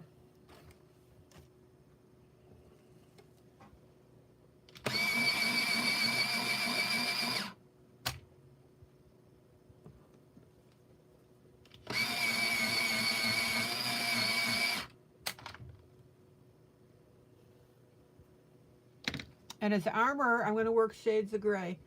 Linda, you still hanging with me?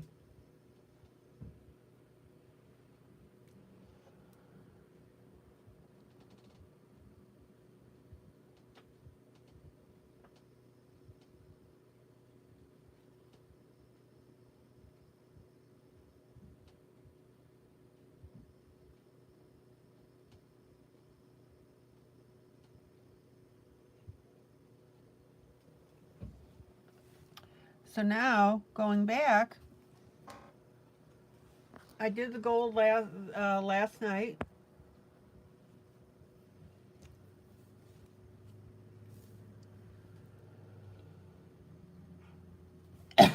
Excuse me.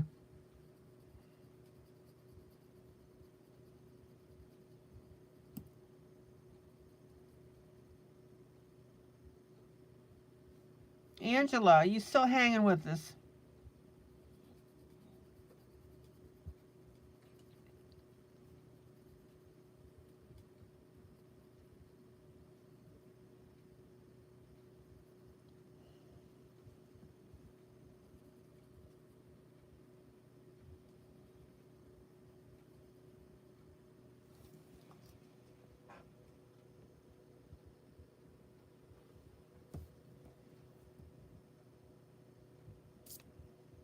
Oh, and you found 3 greens to start your pine needles. Perfect.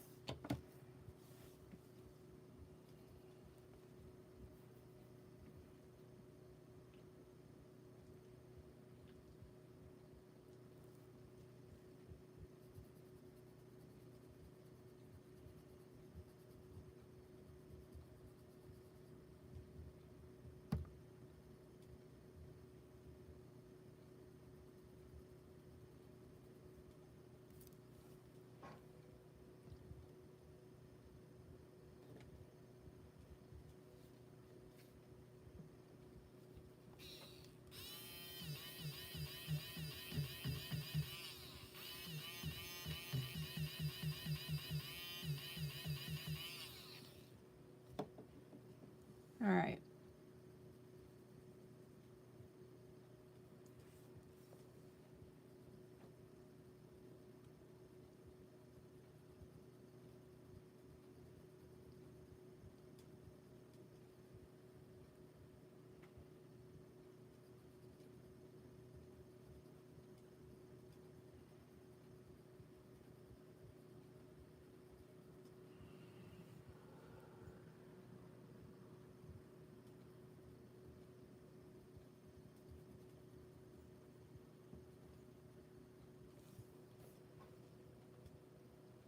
And look how cool this is starting to look now that I am differentiating the armor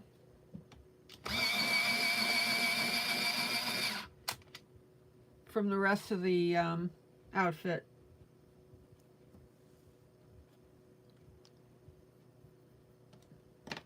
Hold on, I gotta extend my electric eraser a little bit.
And then we're going to do his glove in the gray armor color.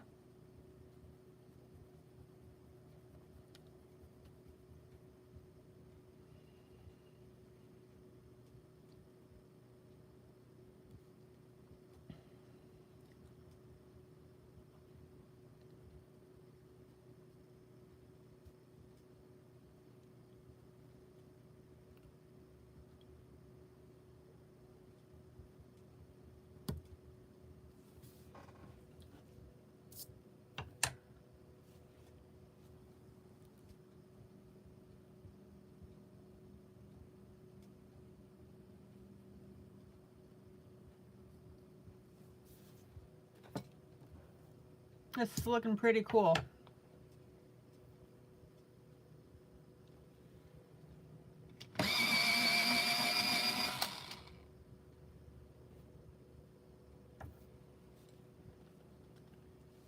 All right, let's go to the top here.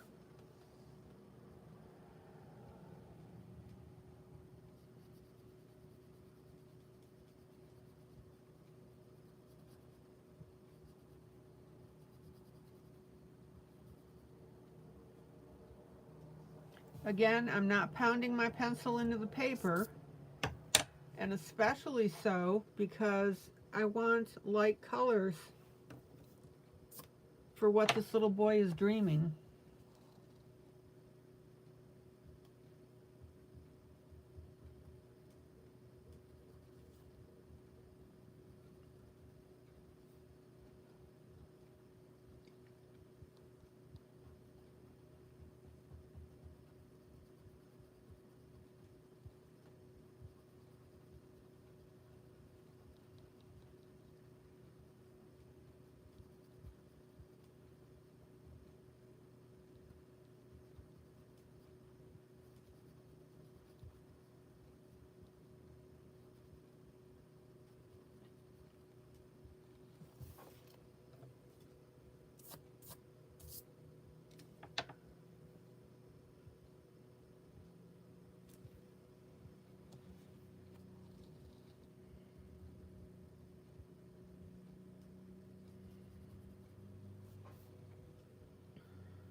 And then I'm going to take a slightly darker gray, and I'm just going to swish in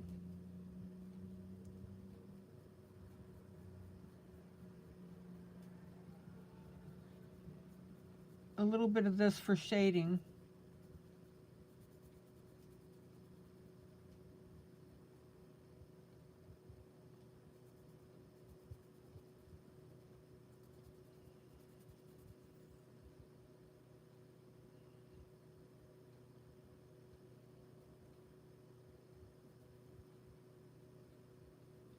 Check it out.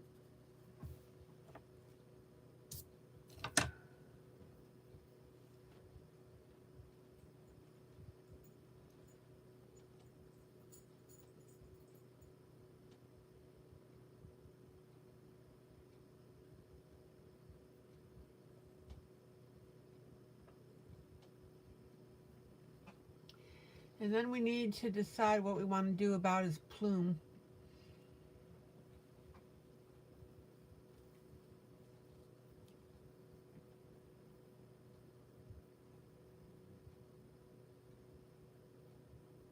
I'm thinking about yellow with a little orange. And we don't want a bright yellow. We want a pale yellow.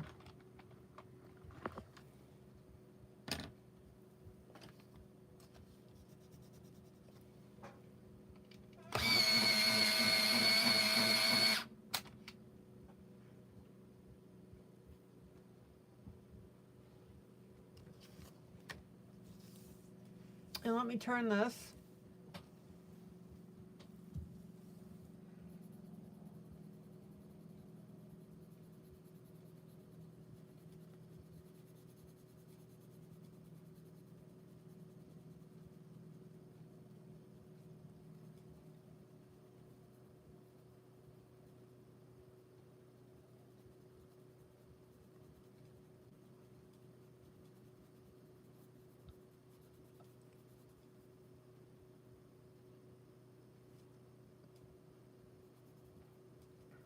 Notice how I'm going a little bit darker.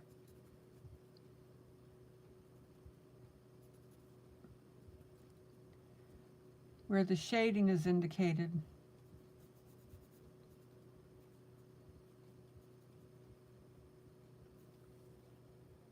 And then with the yellow, I'm going to add a very light orange.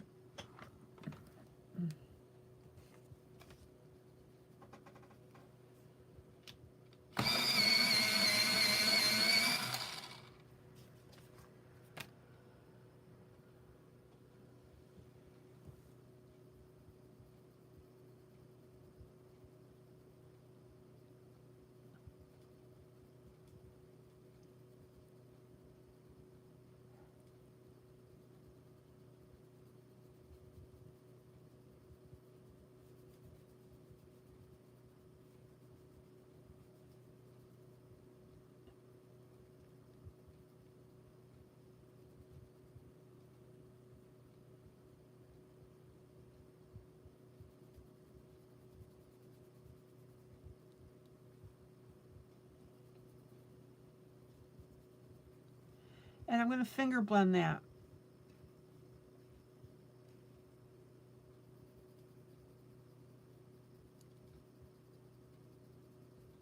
Now, Angela, this orange is a highlight color.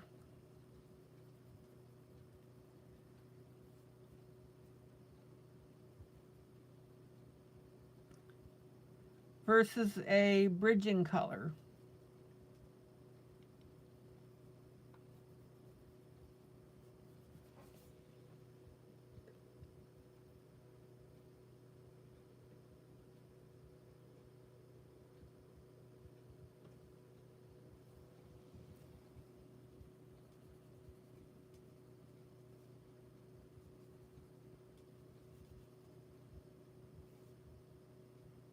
Check it out.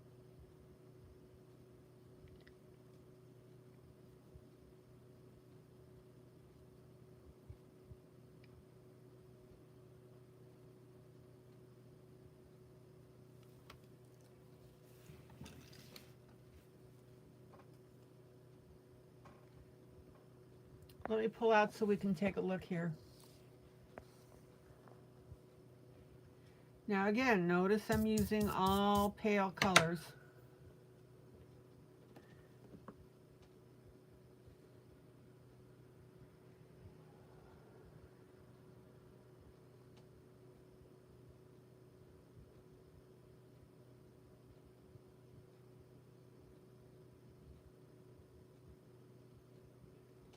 Any questions or comments about what I'm doing here?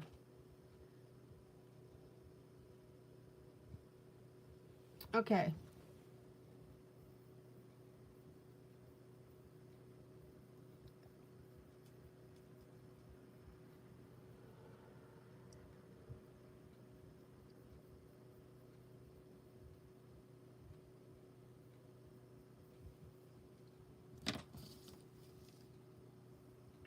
Now let's go ahead and put our young lady in a pretty color.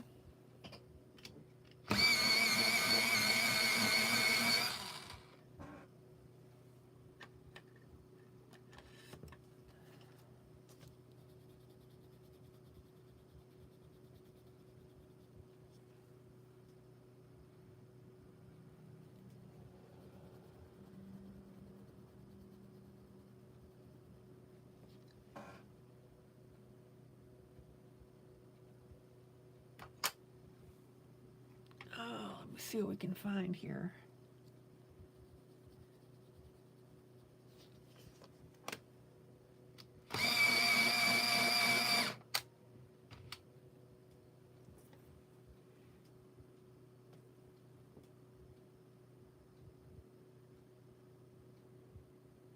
We'll go ahead and put her in some purple.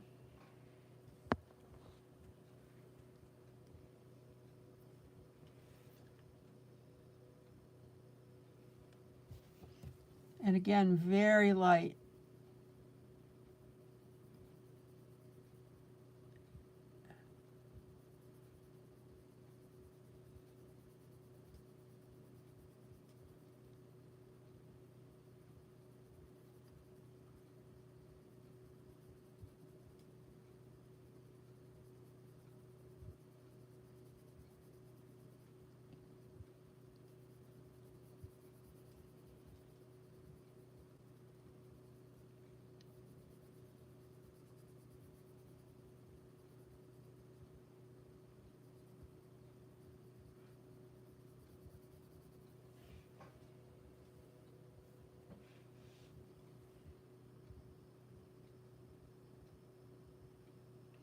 Miss Angela, good night, and you are most welcome.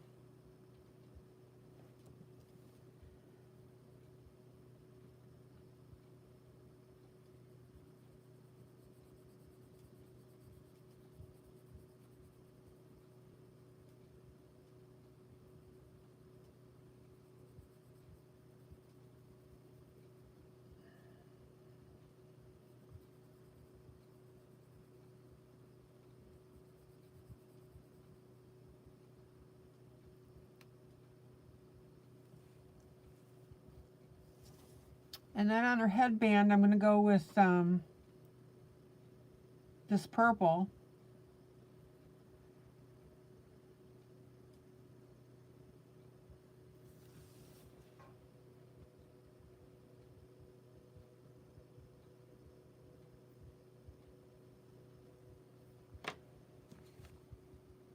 And then for the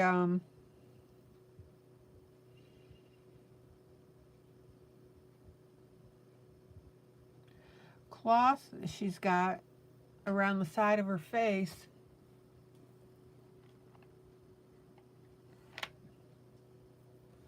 I'm going to go with a very light blue.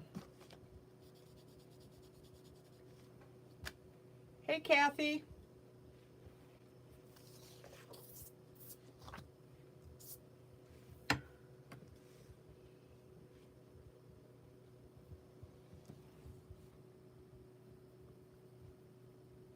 I haven't actually seen Kathy on my feed yet, but Linda's saying hello to her, so she must be here.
And then on this band,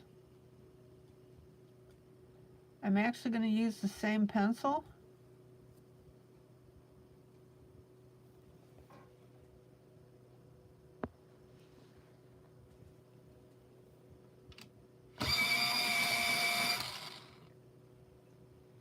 Kathy, are you here?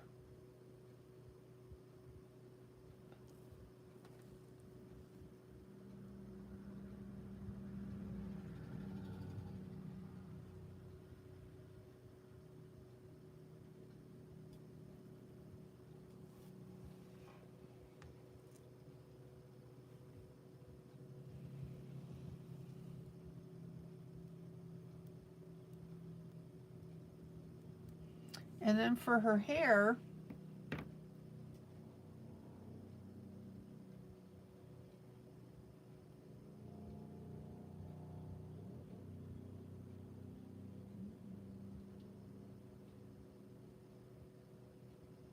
I'll look for a nice brown. Linda, who are you saying hi to? I'm not seeing Kathy in my feed.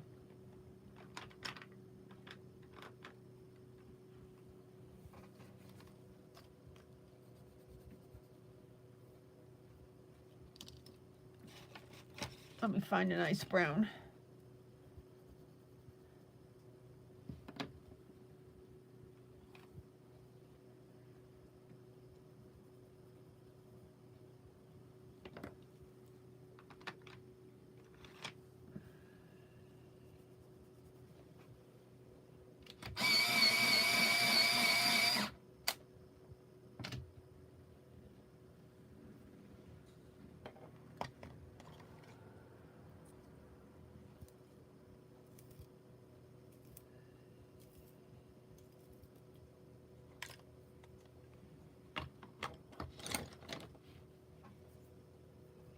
Okay, simple brown on the hair.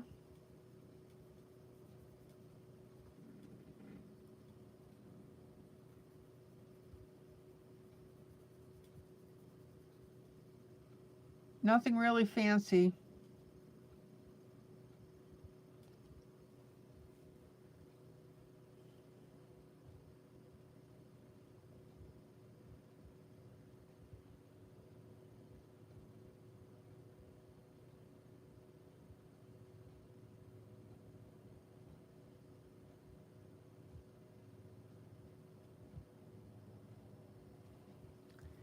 And then we'll carry that brown a little further here.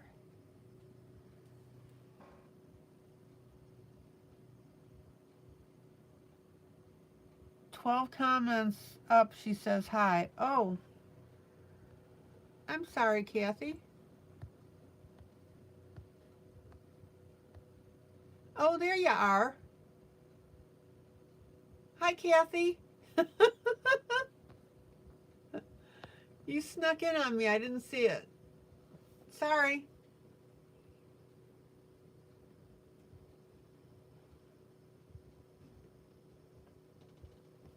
Kathy, you know I wouldn't ignore you.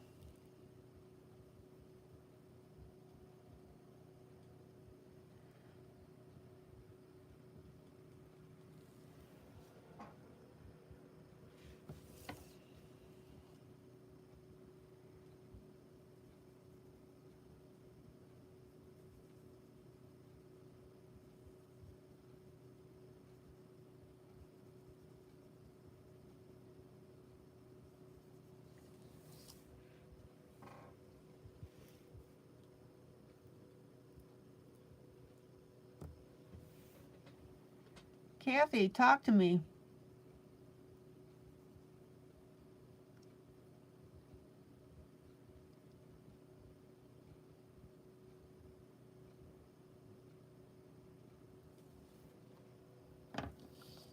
Okay, now I have to get into a small space here.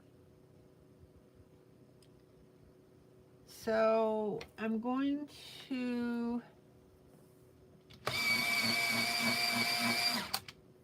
use my blender pencil very lightly.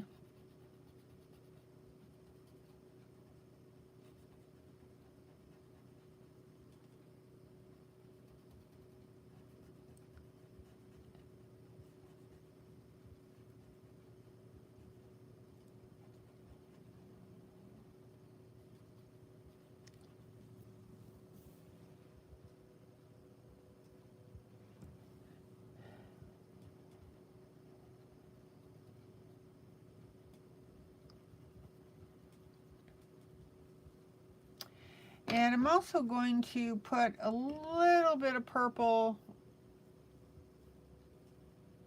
eyeshadow on.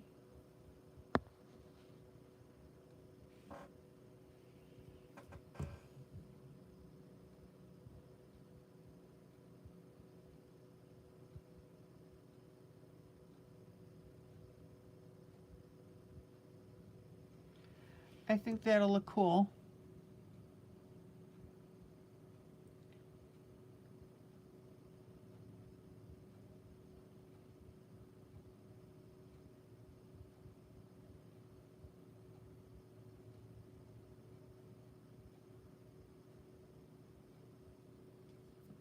And then I'm just going to use the teeniest, tiniest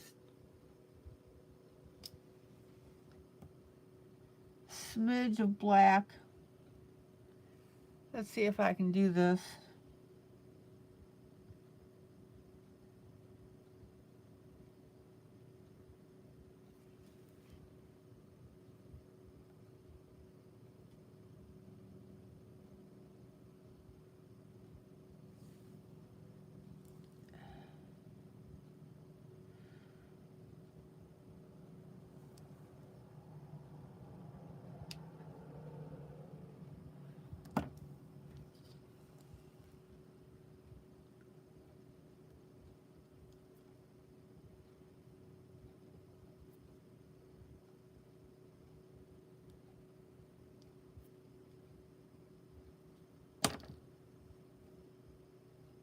for her eye.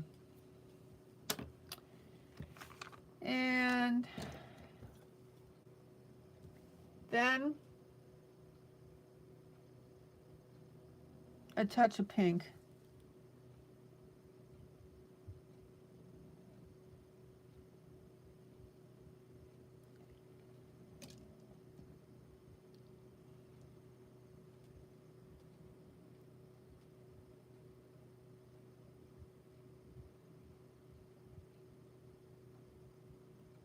All right, let me pull out and let's see what we have here.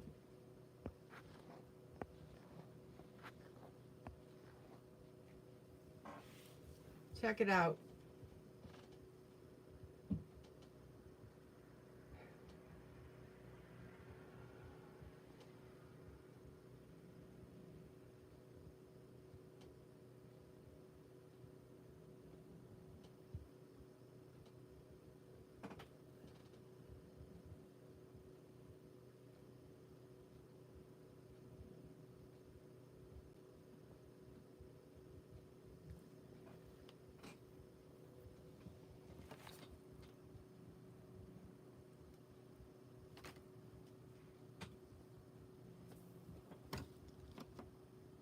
Let me find something here.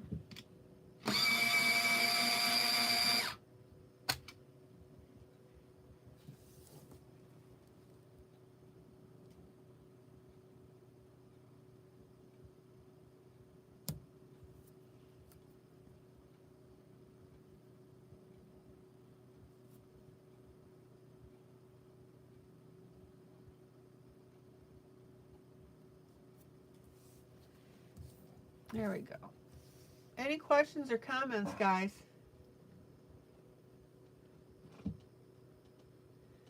I think we're looking pretty cool.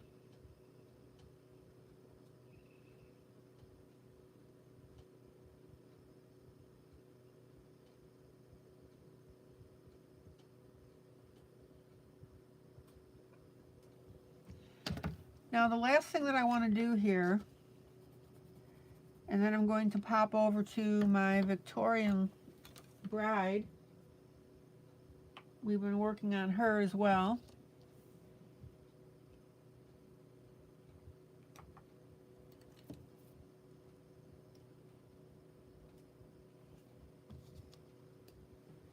Let me get some of this stuff put away.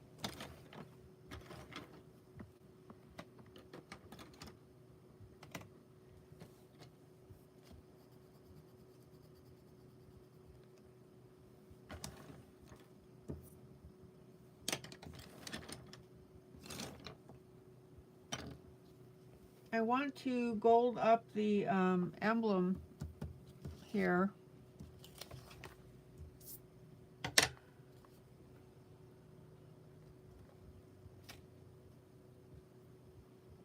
Let me get my browns.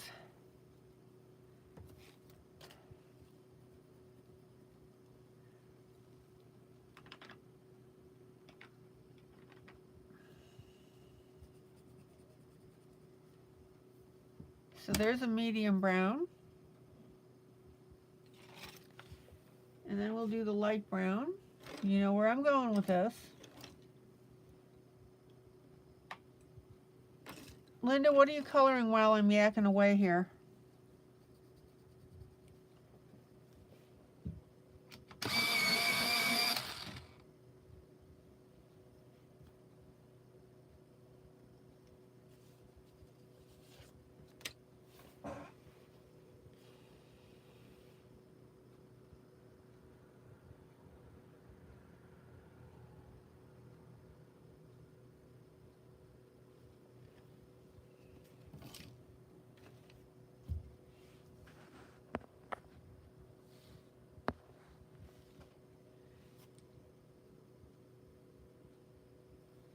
So we'll start with our dark brown.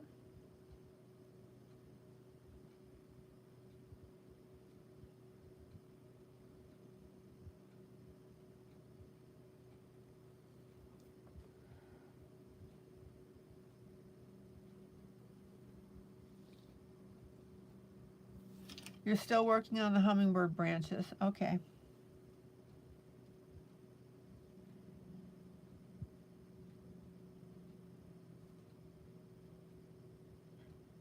Linda, did my discussion with Angela about blending help you?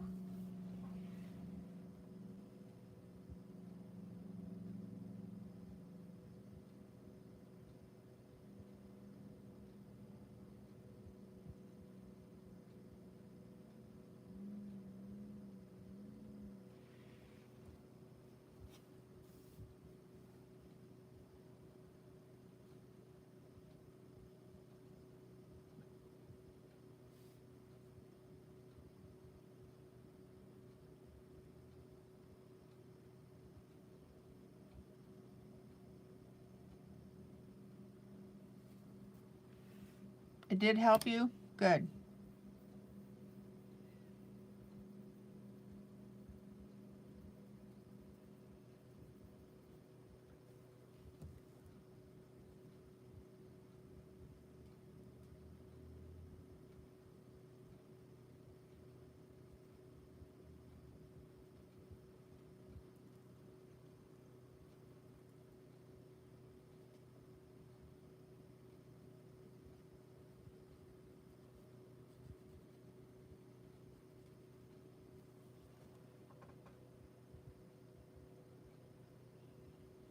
You think you do better by not putting your dark on first.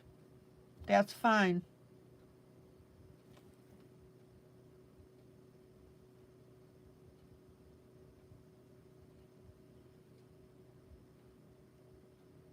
To each his own.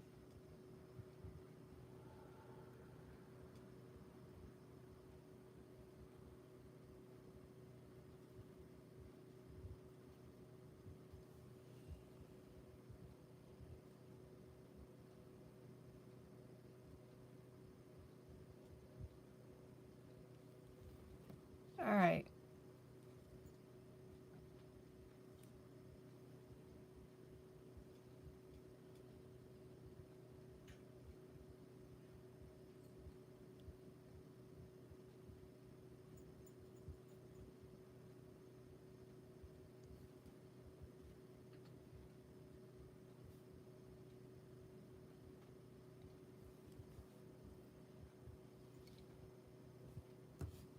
Now, as I mentioned, I'm going to make this gold.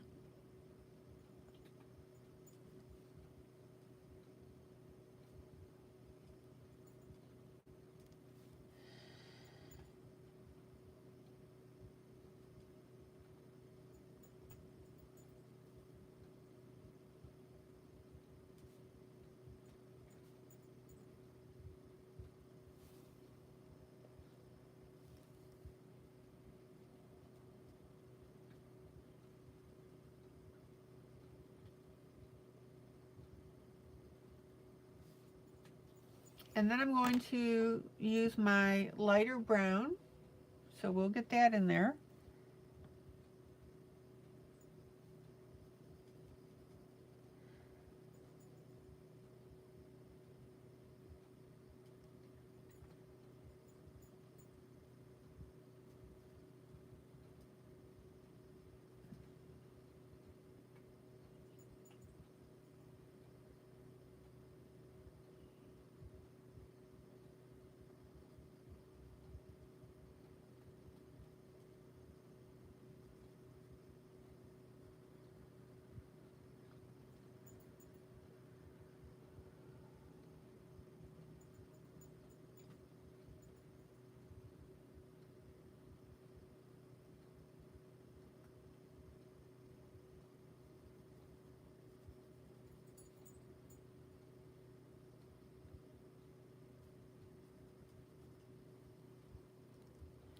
And then, ultimately, I will be pulling in what? Yellow.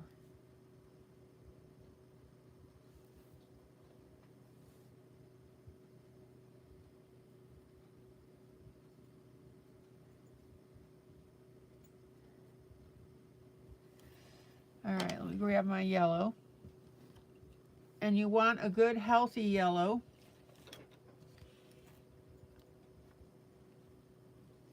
Oh, sometimes with your hand issues, you can't tell how hard I'm putting my colors on.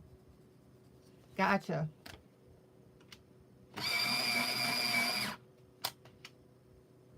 All I forgot to ask, is Michelle watching?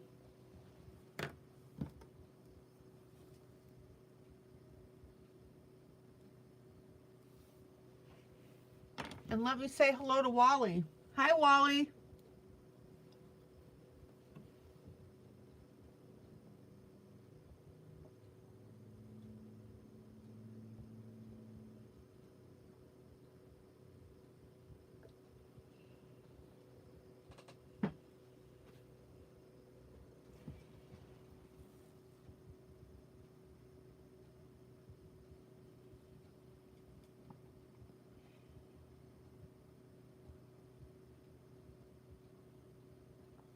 Okay, now we're going to blend. Michelle, how are you?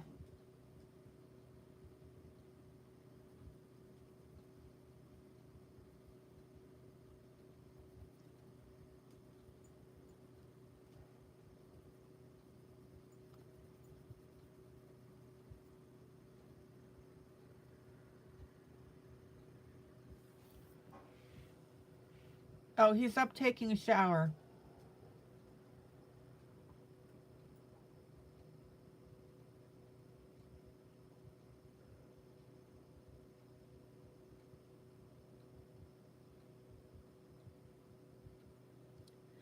Tell him I said hi when he comes back.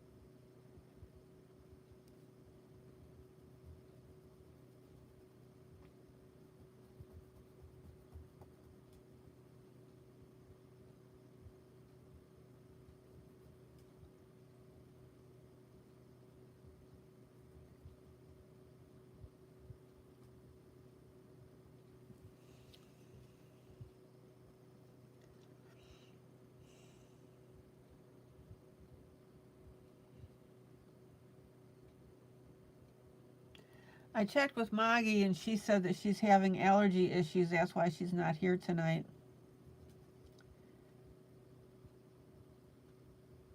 I'm a little stuffy as well.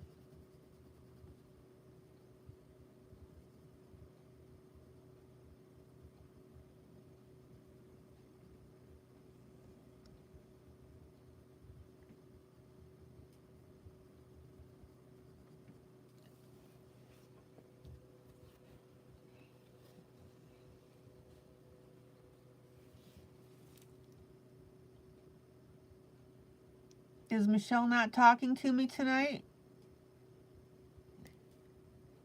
Oh, she says she's fine. Sorry, I didn't see that comment.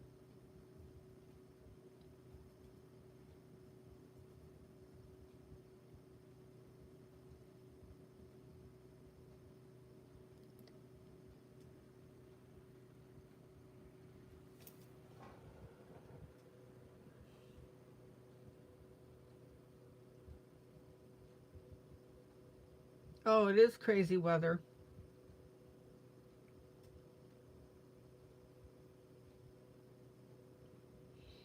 What is your weather like?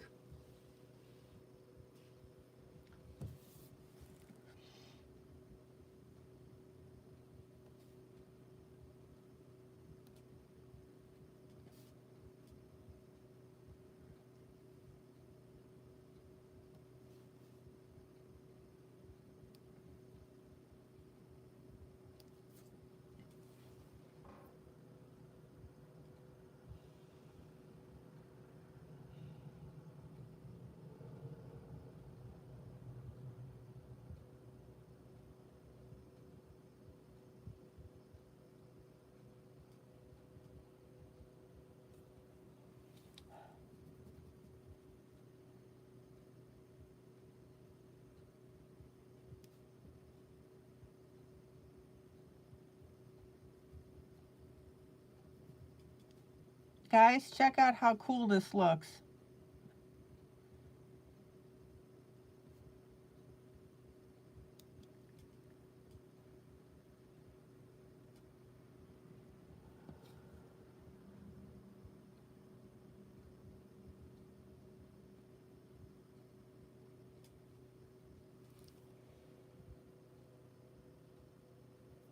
Mid-60s to 70s.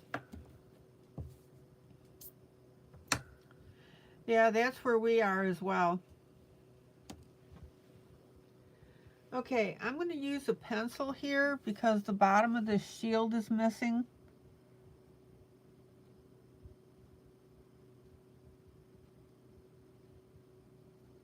There we go. So we'll put the 2 lines down there.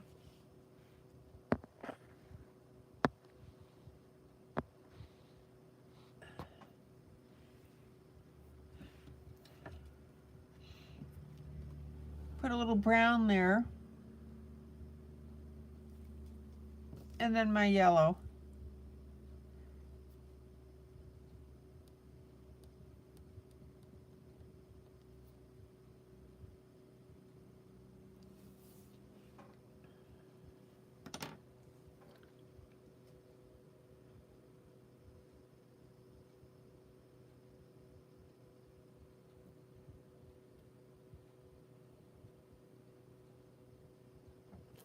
How Shahi?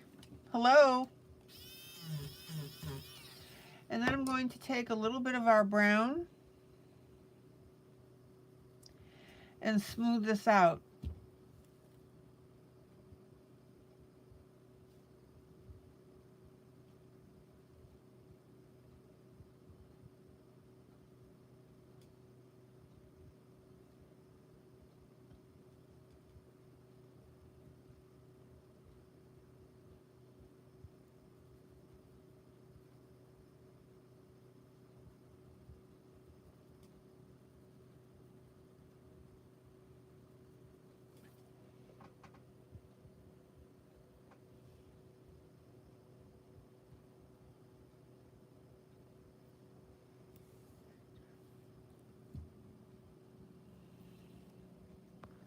Sorry for the bouncing.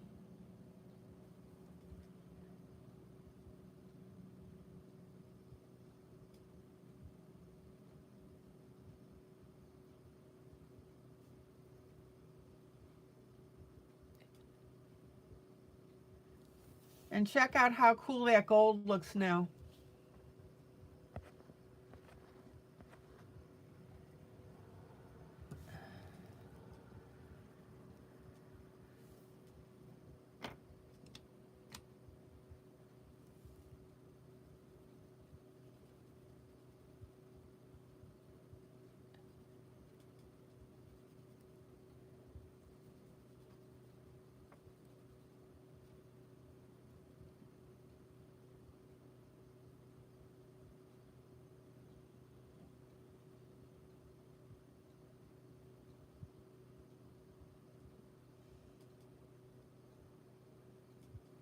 Any questions on how I did that?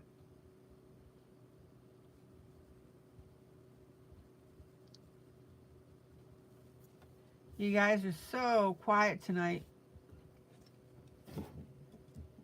Okay, I'm ready to switch pictures.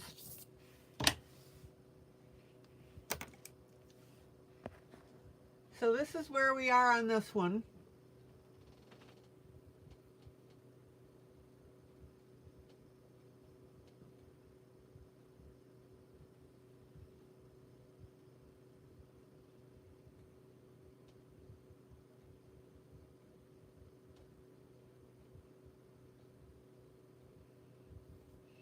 And you can see that it's starting to come through beautifully.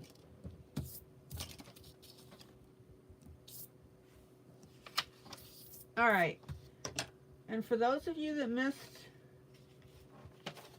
the broadcast earlier, this is the hummingbird that we're working on.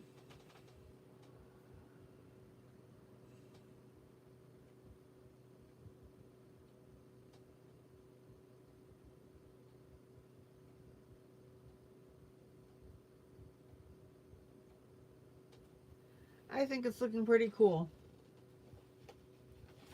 And we talked a lot about blending tonight.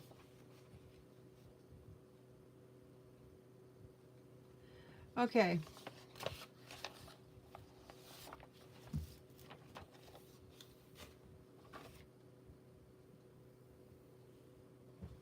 Now, I went through last night and I talked about this, the mirror having the reflection of the pattern of the wall, and the way that I had drawn it in was wonky.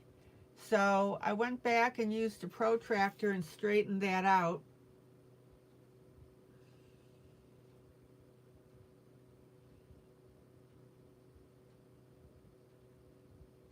So now that looks a lot better.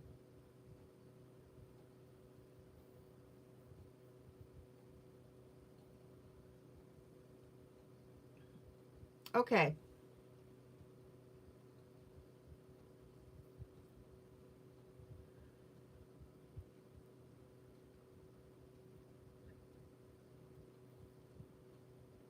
Now I'm going to do the dresser in a light blue.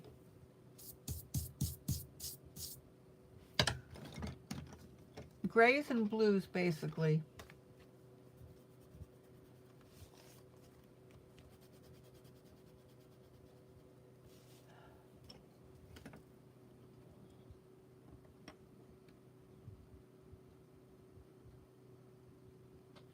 Let me find a light blue here to work with.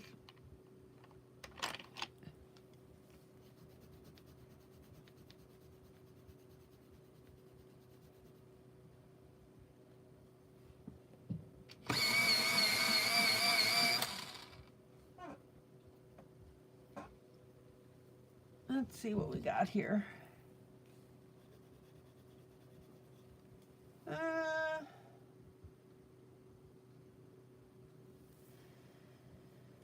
I can tell I use my light blues quite a bit.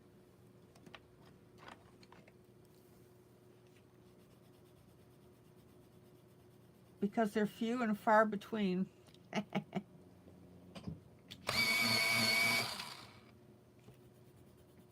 All right.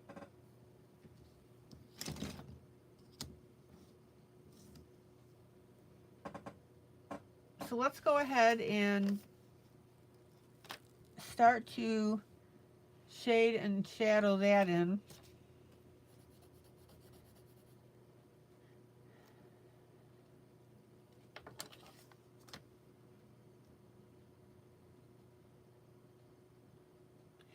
And just like everything else, we have part of it behind the veil.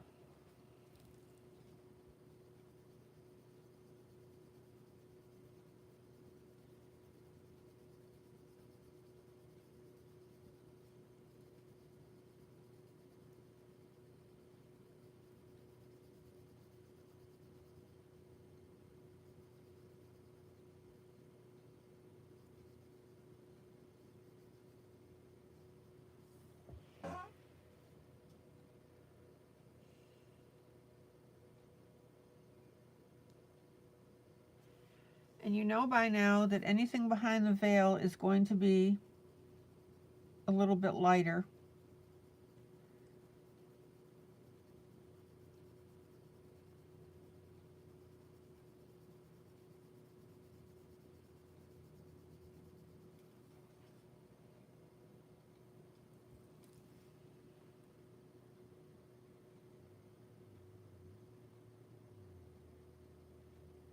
Okay, Shahi Art, take care.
Now, I don't know about you, but this is really starting to come together. I think. Now that we're starting to get these larger pieces taken care of.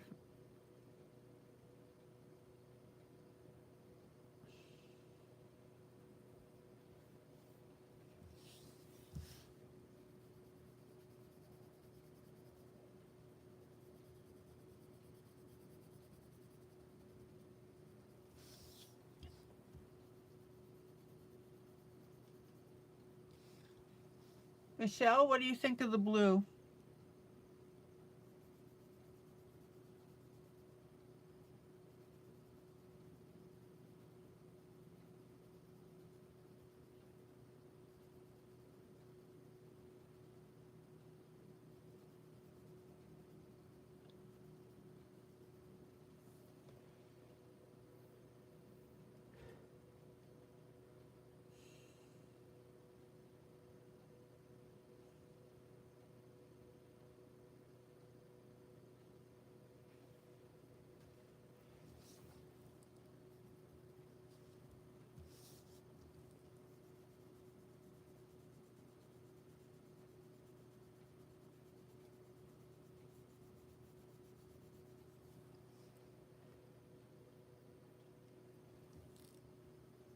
And did I remember that blue is Michelle's favorite color?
Check it out.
Oops, I got my handle there.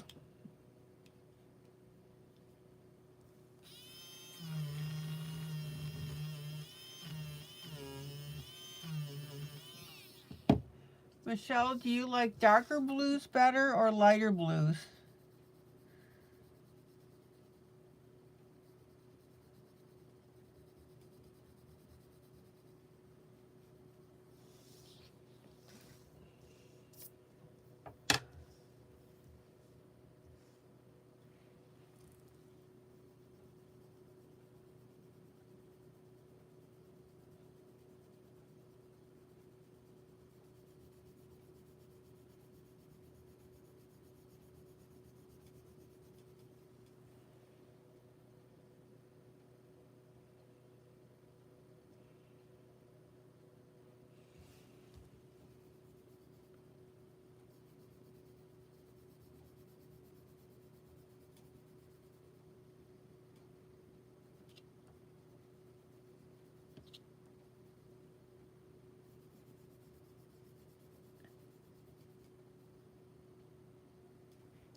Okay.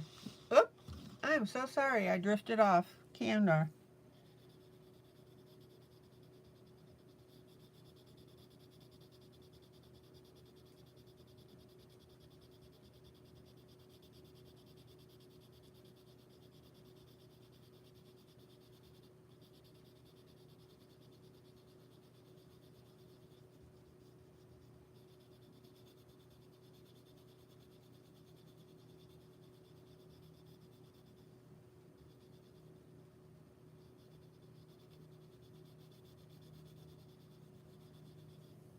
All right. Linda, did Michelle hear my question? Does she like lighter blues better or darker blues? Okay, now I need to take my blender pencil and get rid of that scratchiness.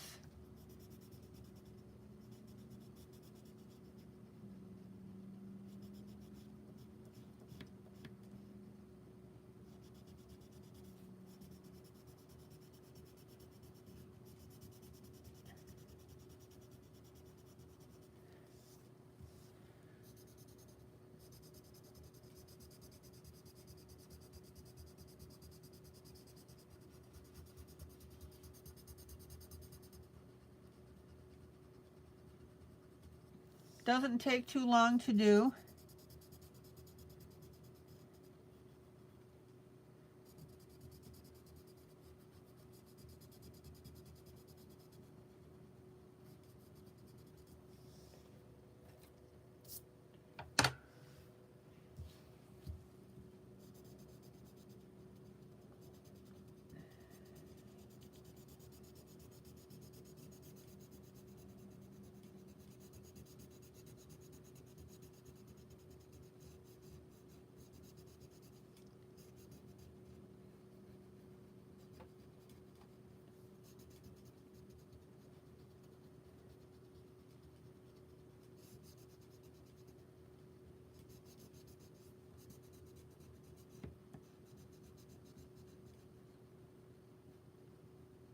Now, hang with me, guys. I'm going somewhere with this.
Okay. Let me pull out.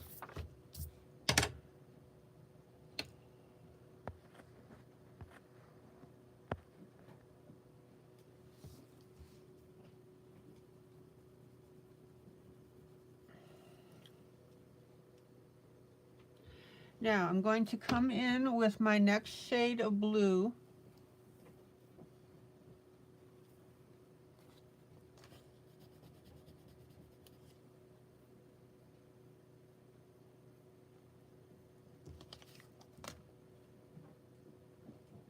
And I'm going to start my shading and shadowing.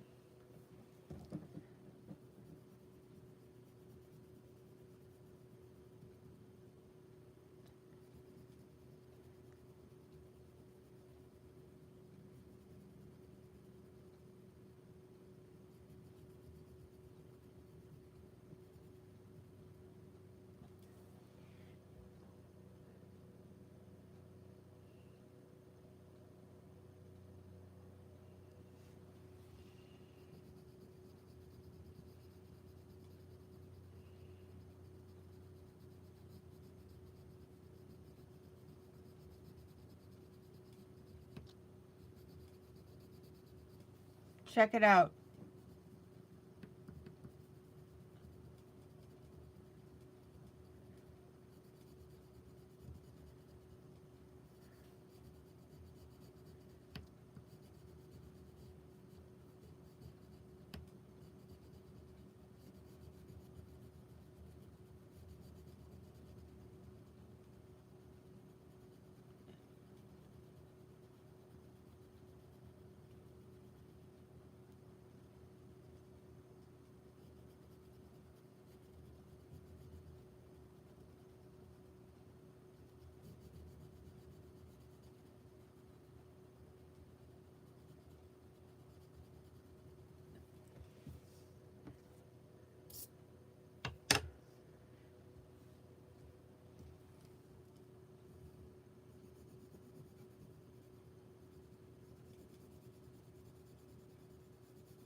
Let me pull out, and what I want you to see is that this right hand side beyond the veil,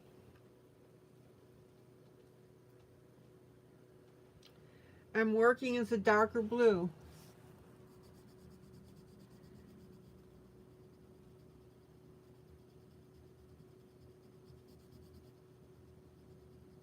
And that's the whole theme of this thing.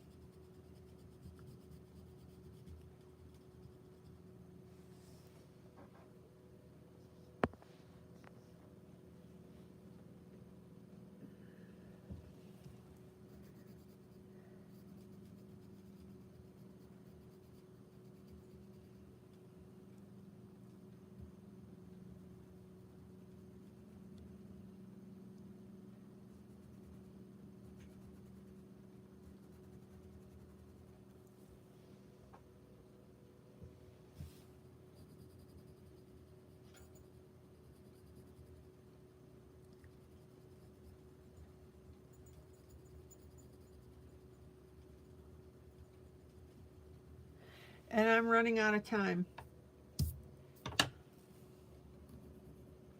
I'll put on my third blue next broadcast.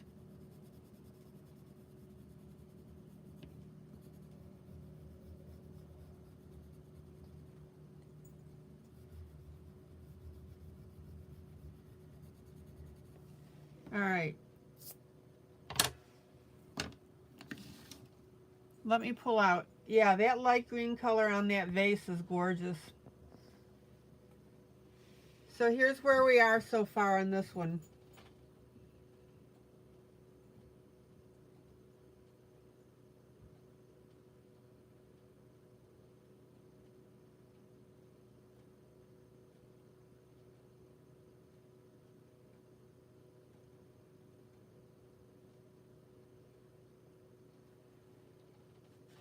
And then tonight we also worked on our Norman Rockwell picture.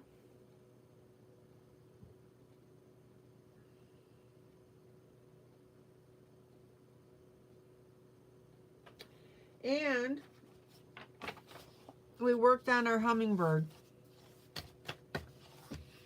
and had a really nice discussion about blending and how to get rid of the scratchiness. Here's what I found. And how to pick your 3 colors.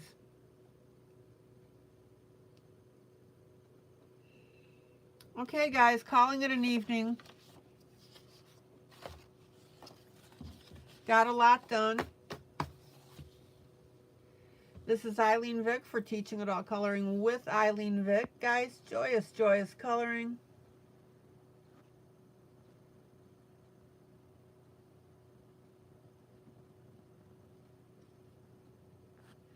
I'll see you tomorrow night, same time, same place.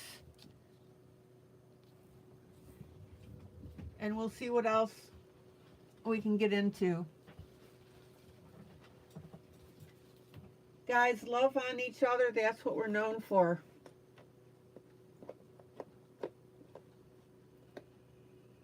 Have a great rest of the evening, and thank you for stopping by. All right. Take care, guys. Please don't forget to click that like button. Bye.